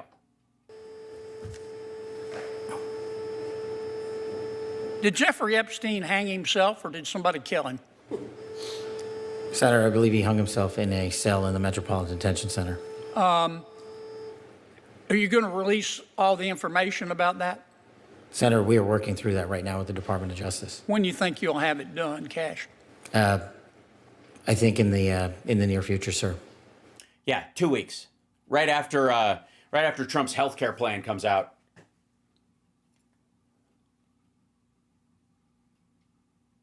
Really? And here's the thing. I'm sure MAGA, you guys, will totally trust the report that says Jeffrey Epstein hung himself. Because you don't have a choice. You don't get to back out now, kids. Sorry. Sorry, maggots. You don't get to back out now. Trump's second choice, this asshole and Chris Wray, both have said, both guys that Trump picked, Jeffrey Epstein hung himself, and you're like, I don't know, it's a cabal of blah, blah, blah. Who in the world would protect him? I don't know, his best friend for 25 fucking years? That's up to you. See, I can question it. My viewers can question it. Democrats can question the shit out of it. Republicans can't, because Donald Trump picked this guy, and this guy says it unequivocally. And don't worry, in a couple of weeks, in a short period of time, they're going to come out with all the evidence you need to put this whole ridiculous thing to rest, along with JFK actually obviously died at the hands of Lee Harvey Oswald, and that everything we know about JFK and MLK's deaths are basically what everybody said they were for years and years and years. And so nobody has to listen to your shit anymore. I mean, I feel like all of these, why don't we just call this segment Alex Jones is an asshole? And not because I'm saying so. Kash Patel, I mean, that's effectively what happened here. Maggots, especially you, Alex Jones, especially you, Peanut Butter Dickhead and Glenn Beck, he's calling you an asshole. That's not my problem. That's not even his problem. That's your problem. Have a nice day. So, chat room, how do you think that's going to break down? How do you think that's going to work itself out? You think they're just going to take that and go, well, the boss said it. Derp. I kind of doubt it. I will, Frida. Thank you. And Leslie asked, when will AI be able to fix our mental health crisis by bioidentifying our dopamine, serotonin, etc.? Imagine people feeling normal for them. That's already in process.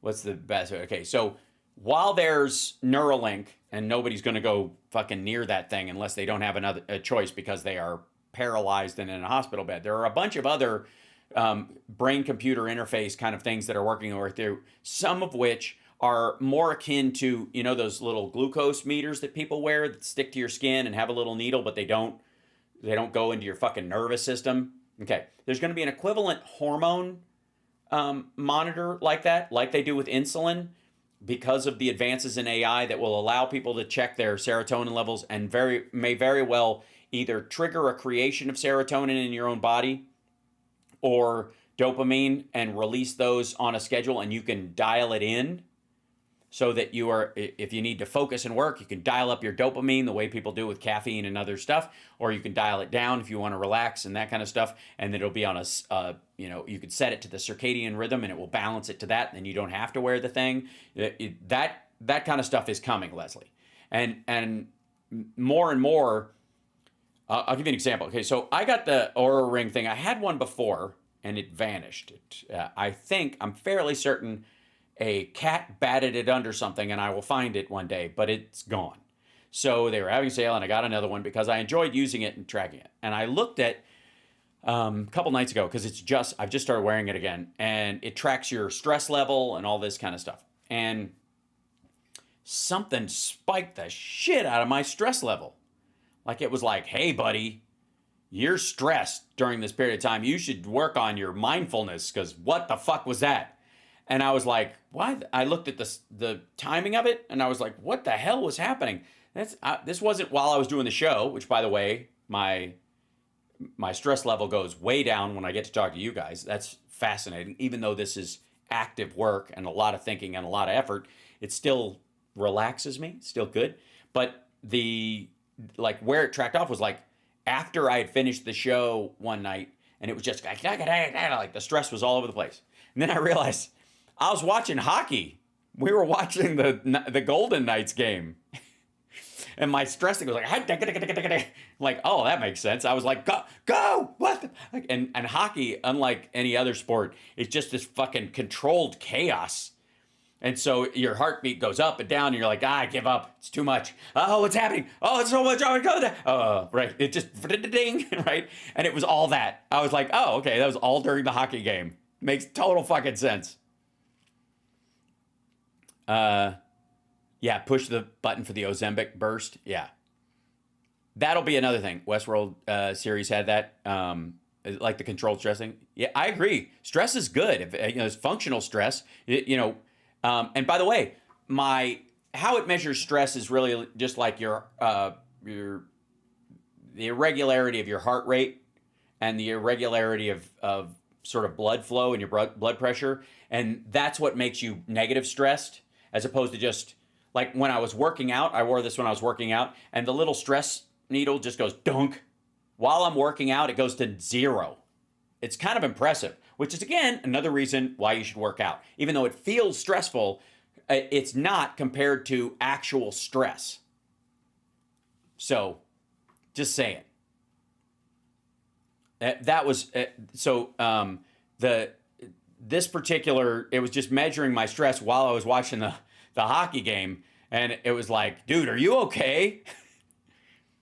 So, anyways, I like that part of it, that sort of integration is already sort of becoming a part of our life or whatever. Because if this was something that I wouldn't go, oh fuck, what was I doing? I was talking about, you know, my parents or something. Then oh well, I obviously have some shit I have to work out emotionally with my folks, right?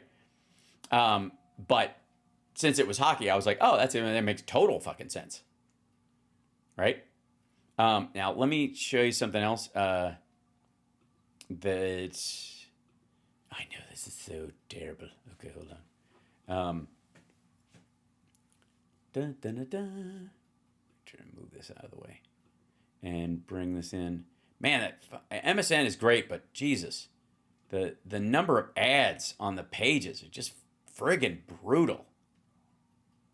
Like it's a great way to like look at some stuff, but without the like reader part of it. Let's see if because sometimes they have. Try to go to here and immersive reader. There we go. Yeah. I want to bring up something from. Yeah,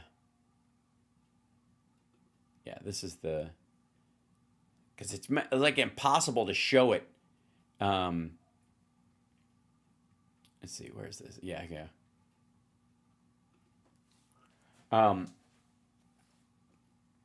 So China, while it's going to have these arguments, sorry, let me open this Canadian thing and see if this is actually immersive reader. There we go. What the hell? Turn that off. This is it. Where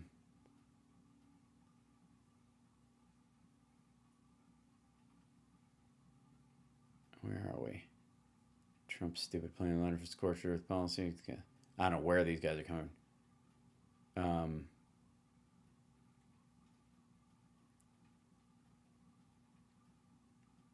Let's see. We'll do this one real quick, and then basically the Chinese are behind the scenes ahead of this weekend's thing. They're telling some of the other emerging markets that they're working with, and they've been doing this with the Belt and Road for a while. That they're warning countries against forming economic agreements with us, i.e., tariff agreements with them that could compromise their relationship with China. And if that's where some of these like African nations or Middle Eastern nations get a lot of their goods from, that will have sway, especially at least in the interim, no matter how many systems or toys or consumer electronics or whatever these countries feel like they can start making on their own or buy from someplace else. In the interim, that's a 3 to 5 year process. And if you're going to have this scorched earth policy, you're just going to burn everything because nobody can escape. Yeah. One second. Let's go to this one. At a time when China needs friends because it's not selling goods to the U.S., is going out of its way to antagonize not just the Philippines, not just Taiwan, but South Korea and Australia. That's Gordon Chang. It's the year of the snake, officially. Yeah, containerized goods on the docks of Valencia, Spain. Yeah, there we go. Boink. This is them trying to sell stuff. I'm going to try and find the actual picture of this because I wanted to show you guys there's a guy. I'm using Safari again because this is MS. Like, of course I'm a real person. Go away. Boop. This is the issue with. Go to Bloomberg. Using these things, you can't do the immersive readers, and this is the 80% thing, which Trump said. Whatever. Everybody thinks there's going to be there's been another kind of pump and dump stock rally right before the Chinese talks, believing that they're going to bring it, again, this is like ratcheting up of gas prices. Over time, we've gotten used to higher gas prices because what they'll do is they'll raise them 25 cents and then drop them 10, and they've gone up 15, but everybody feels like it's gone down. And that's become the way that some companies, especially when they sell necessary items like gas or pharmaceutical stuff or whatever, if you raise the price a lot and then drop it a little, people feel like they've gotten a break. When in reality, they've just gotten, the price has hiked up above the cost of living, and it's never going to go below it again as best they can help. Now, again, there's going to be an oil glut. I told you guys that last year. So Wall Street is ending this week on a more cautious note. This is according to Bloomberg. Traders around the world have been eager for any signs of easing in the tariff war. Trump floated an 80% tariff on China, which is just silly. Yeah.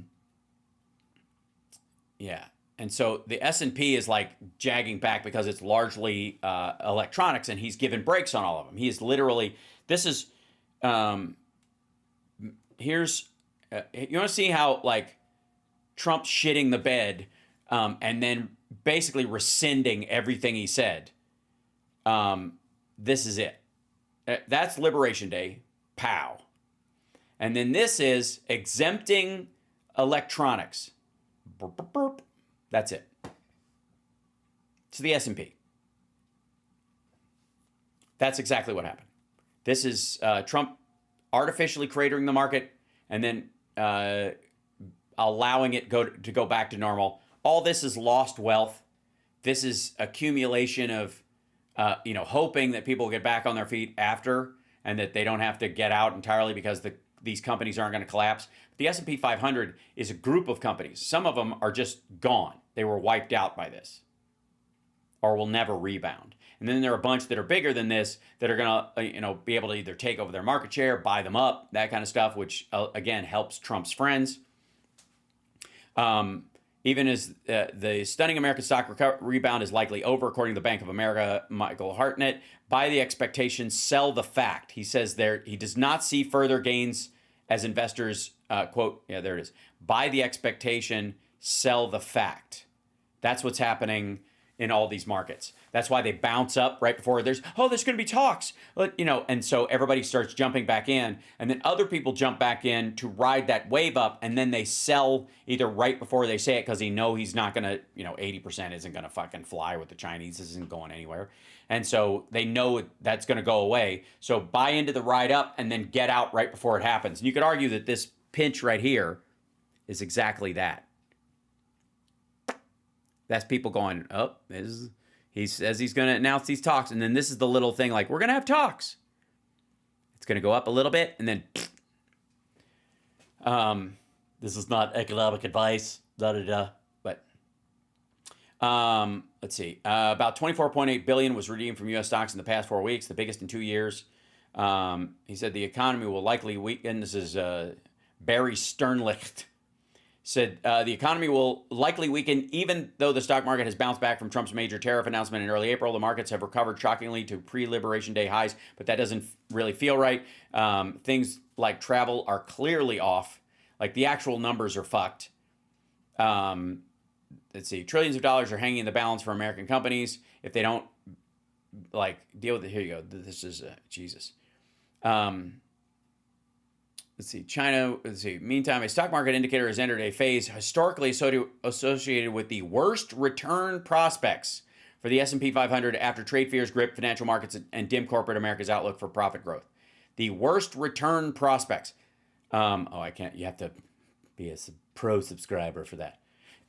The equity market regime model, a Bloomberg intelligence model that tracks the benchmark stock gauge and cluster periods into 3 phases, accelerated growth, green, moderate growth, yellow, decline, red, fell into the cautious red zone in March and April, according to data compiled by BI's Adams and Wolf. The 7 prior instances have associated with a 5.6% average drop in S&P 500 in the next 12 months. So the expectation is that if it hits this red point, for the next 12 months, the S&P goes down about 5%.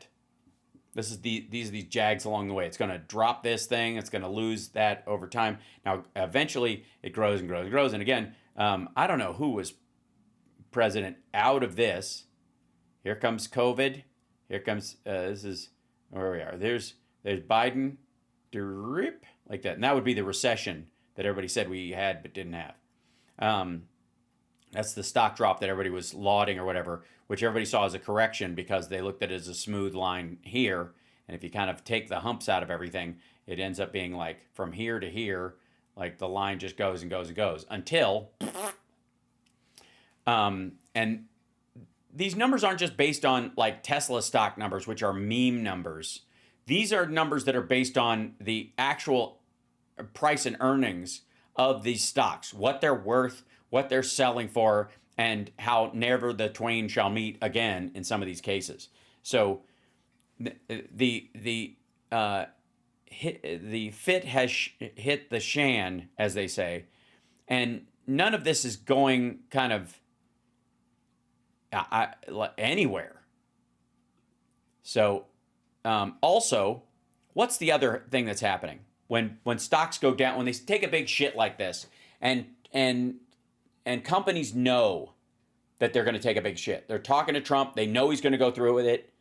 They can't say anything. They can't tell, it'd be insider trading to tell their stockholders and other people what the president has told them as heads of the company, especially if he says it's on the QT or what our strategy is and we need you to be a part of it. If they walk straight out there and go, this fucker says sell, then, it'll collapse the market. Nobody will bring them back in again, so they have to keep stuff quiet. Meanwhile, are they just sitting on that information? No, they are not.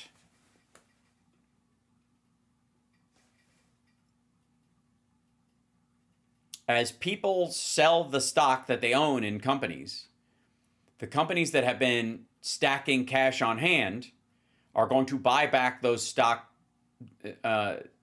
certificates at a lower price and then either keep them or zero them out.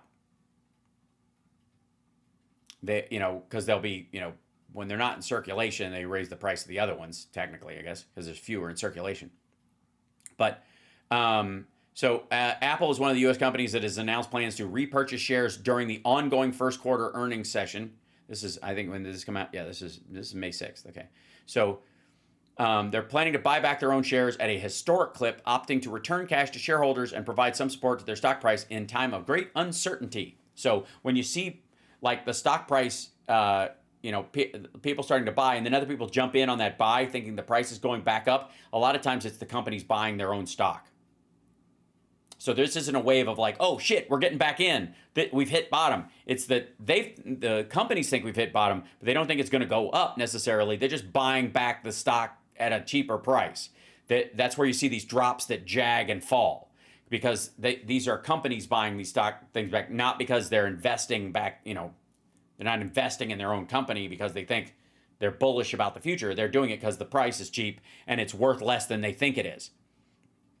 Which long term might be a good time to buy into these companies, but short term it's still going to be jagged as fuck. The value announced buybacks in the reached $233 billion in April, the second highest monthly tally in record going back to 1984, according to data compiled by Barini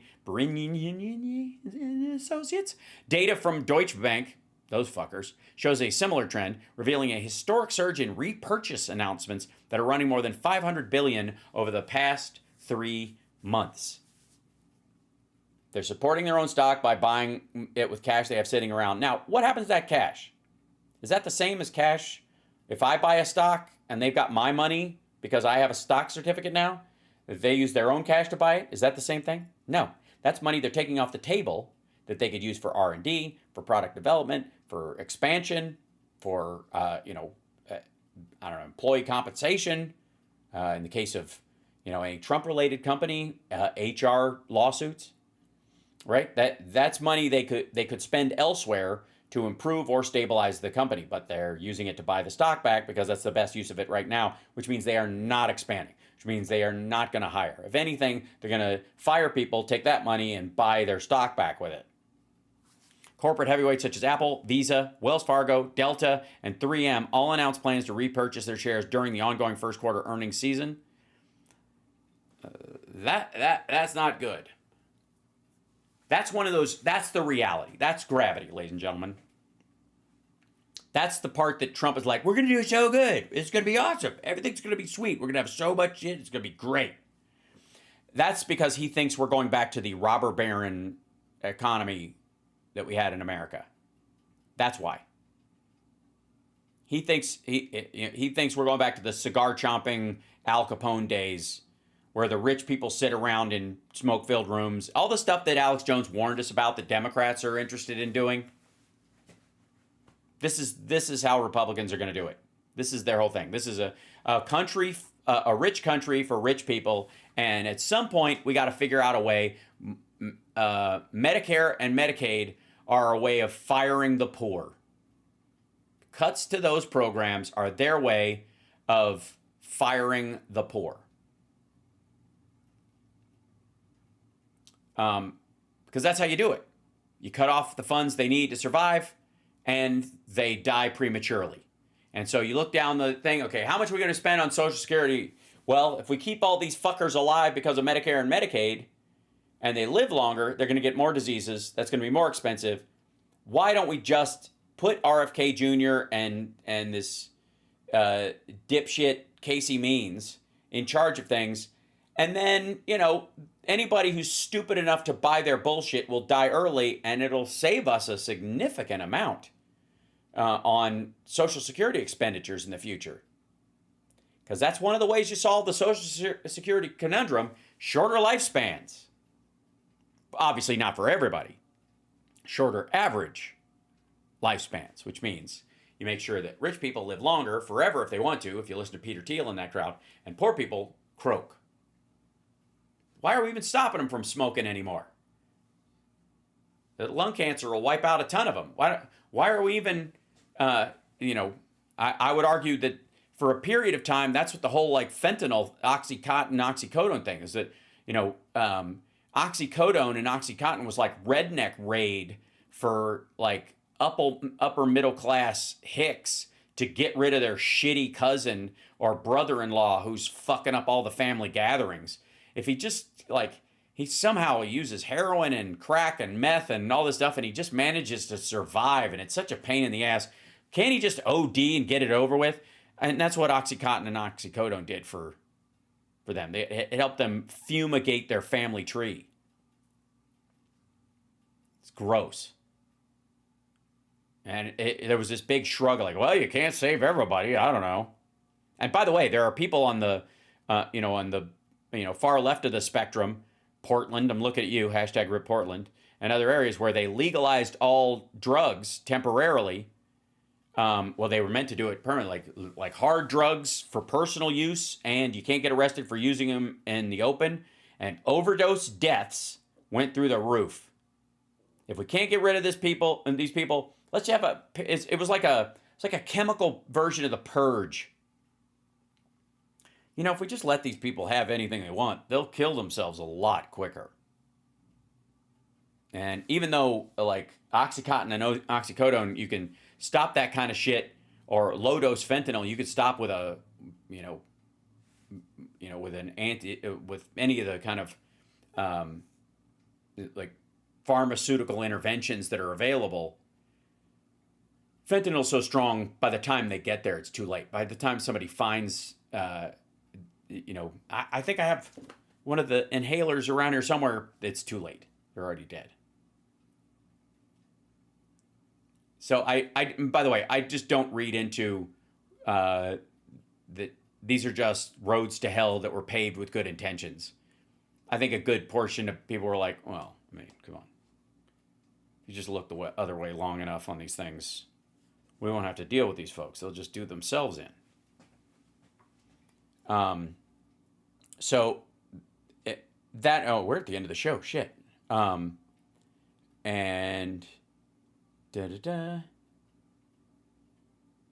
hold on one second. So I guess one of the things we'll talk about later on today, and I'm sure it'll be all over right-wing news, is this Pam Bondi, and this is the thing to watch out for. Watch out for maggots eating their own about this stuff, because there can be no end to this. There can be, because at the end of you light this wick around the Epstein stuff, the bomb that goes off is Trump. Because anybody in the Democratic circles, if it was found out that Bill Clinton participated in this kind of stuff, we wouldn't hesitate to jettison this motherfucker. If that was the case, goodbye. My values are not rested on anyone else or external factor. They are my values because I believe they have merit and I have tested and believe in them. Not because, oh my God, whatever he says, we don't live like that. Maggots do. We don't live like that. That's the problem for these guys. They're going to run aground into this. There is no exit that doesn't have, you open every door in this fucking mirror maze and you're going to find Trump's picture behind every single one of them. So apparently she spoke to one of O'Keefe's operatives. They came up to her and she said she was a nanny and spoke to her at a restaurant. And she's like, this woman said, where is it? Yeah. It's a 15-second clip. Do you know when the Epstein files are going to get released? She goes, we hope soon. The FBI has been on them. Okay, any dates? And she tries to ignore her and gives it. No, you know what it is, though? There are tens of thousands of videos, and it's all with little kids, so they have to go through every one of them. Now, she said this on the White House lawn after this video was taken, so it's not like a gotcha. And the before and after of it is kind of meaningless.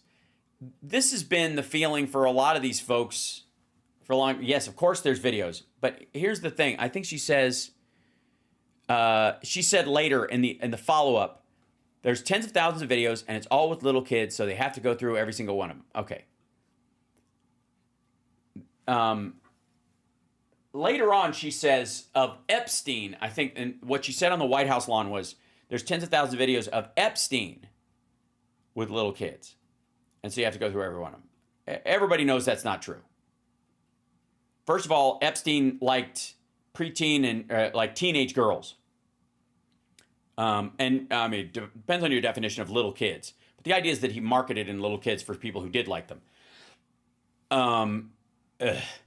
And so the videos that he would have would not be of himself with them, but other people in power, people he has leverage on. And the question is, and this is for the maggot crowd, and I'm going to leave you with this. Maggot crowd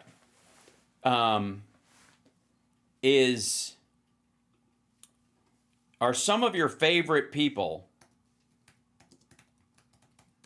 let's see. Let's see. Scroll this up.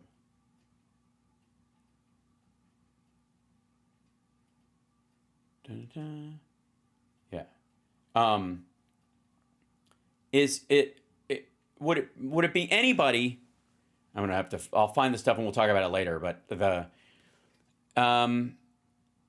Kash Patel now says he died in prison. He hung himself, and that seems to be the first clue that you guys have that somebody's on the take or not on the team or whatever your terminology is. So the question is, who's on the tapes? Who's on the tapes that now Kash Patel is saying he hung himself and there was no hanky-panky, and Pam Bondi's saying, yeah, there's just tens of thousands of videos and we have to go through all of them. You don't think somebody went through all of them? They were going to be used in a case against him. What are you going to do? Release them with the faces blacked out? You're going to release sex tapes of children with their faces blacked out? Fuck are you talking about, lady?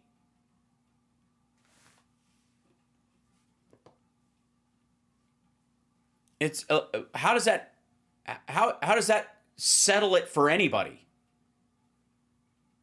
Right? How it was the tulip bulbs? Yes, yeah, agreed. That they used to trade on them. I know. Wait, hold on. I have to reopen this window so we can get back because the chat was having a hard time catching up. This is.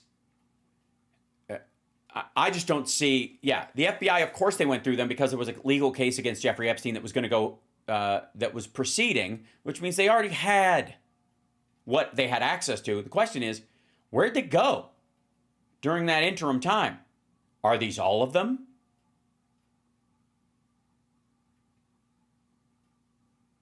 So the idea is that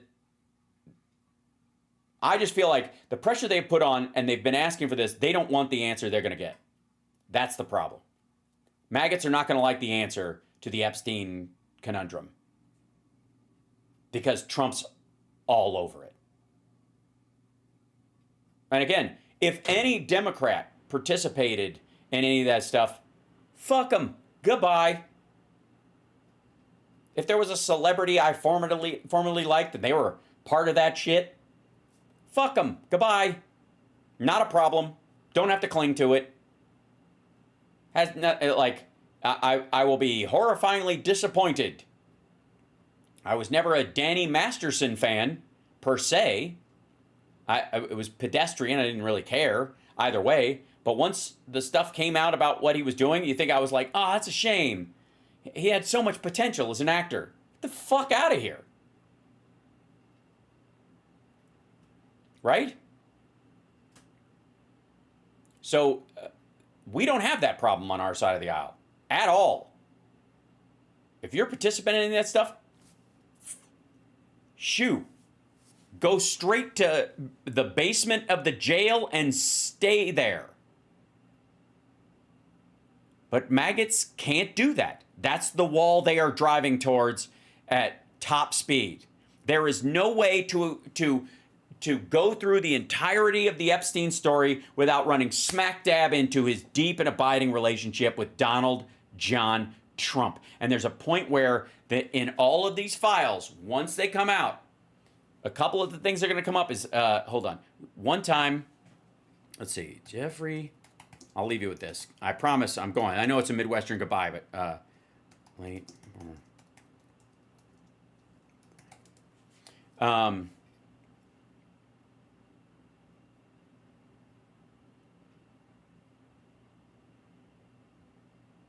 on. Let's see. I think I'm already in here. Come on, you.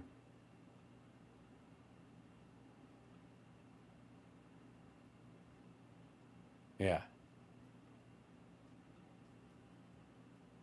This thing. Here's what you're going to run up against.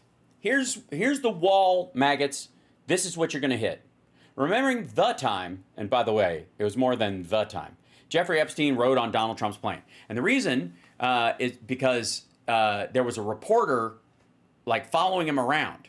In 2000, you know, when Trump was a young guy, he didn't really know what was going on in the world. Anybody could follow it. And by the way, well into their decades-long friendship at that point.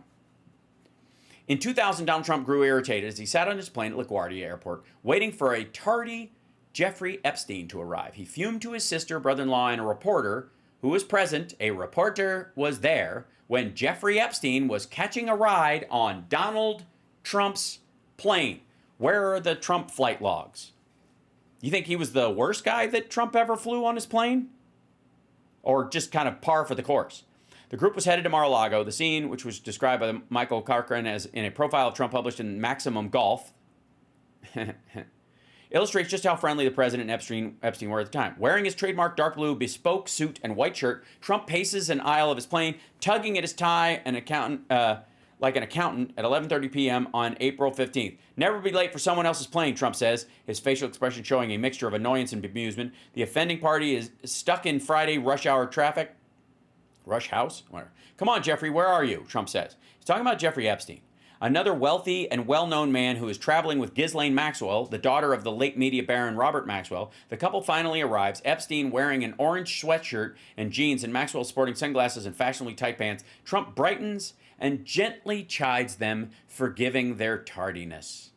According to Corcoran, Epstein and Maxwell arrived with another passenger not mentioned in the piece. They did board with a young woman of indeterminate age. I wouldn't be able to tell if she was 15 or 20. She was quite dressed up and quite made up, so it was hard to tell. At the time, I didn't even know who Jeffrey Epstein and Ghislaine Maxwell were, so when they got on, I thought maybe they're married and that's their niece. Last week, Trump publicly disavowed Epstein, saying he had a falling out with the registered sex offender who's now facing sex trafficking charges in federal court. I haven't spoken to him in probably 15 years or more. I wasn't a big fan of Jeffrey Epstein. That I can tell you. Okay, that's all a lie. We know, we've seen the phone records that have come out. They were talking well after this date when he said they had a falling out.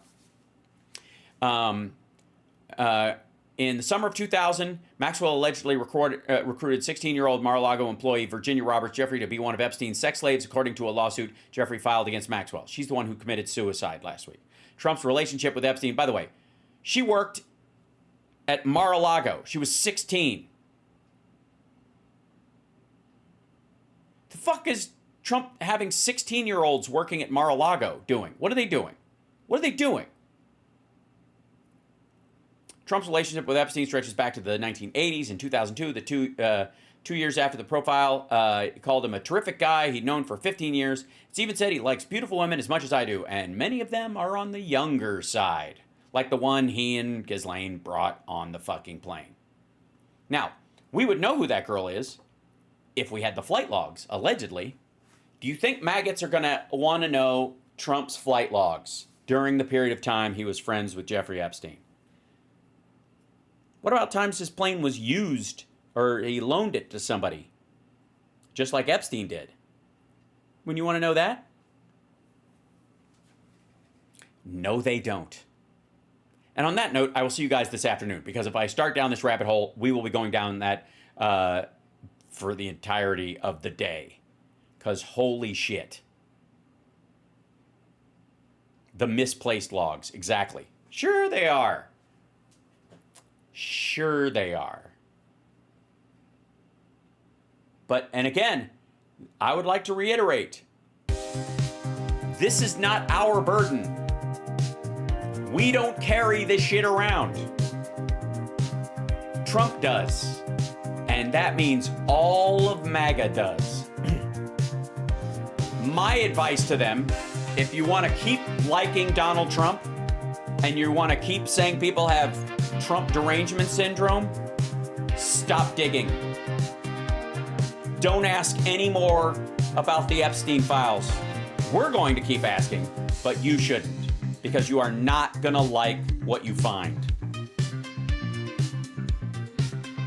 And then when you come to me and you say, I've got Trump derangement syndrome, I'm going to say it is morally abhorrent that you don't.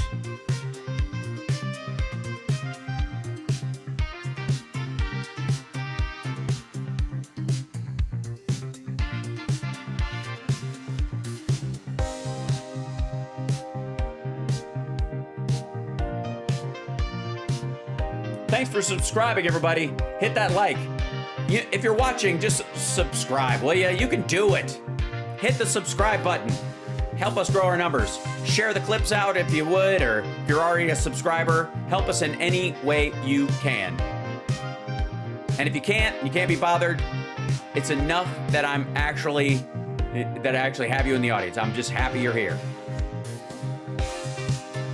Thanks for your time. I'll never waste it.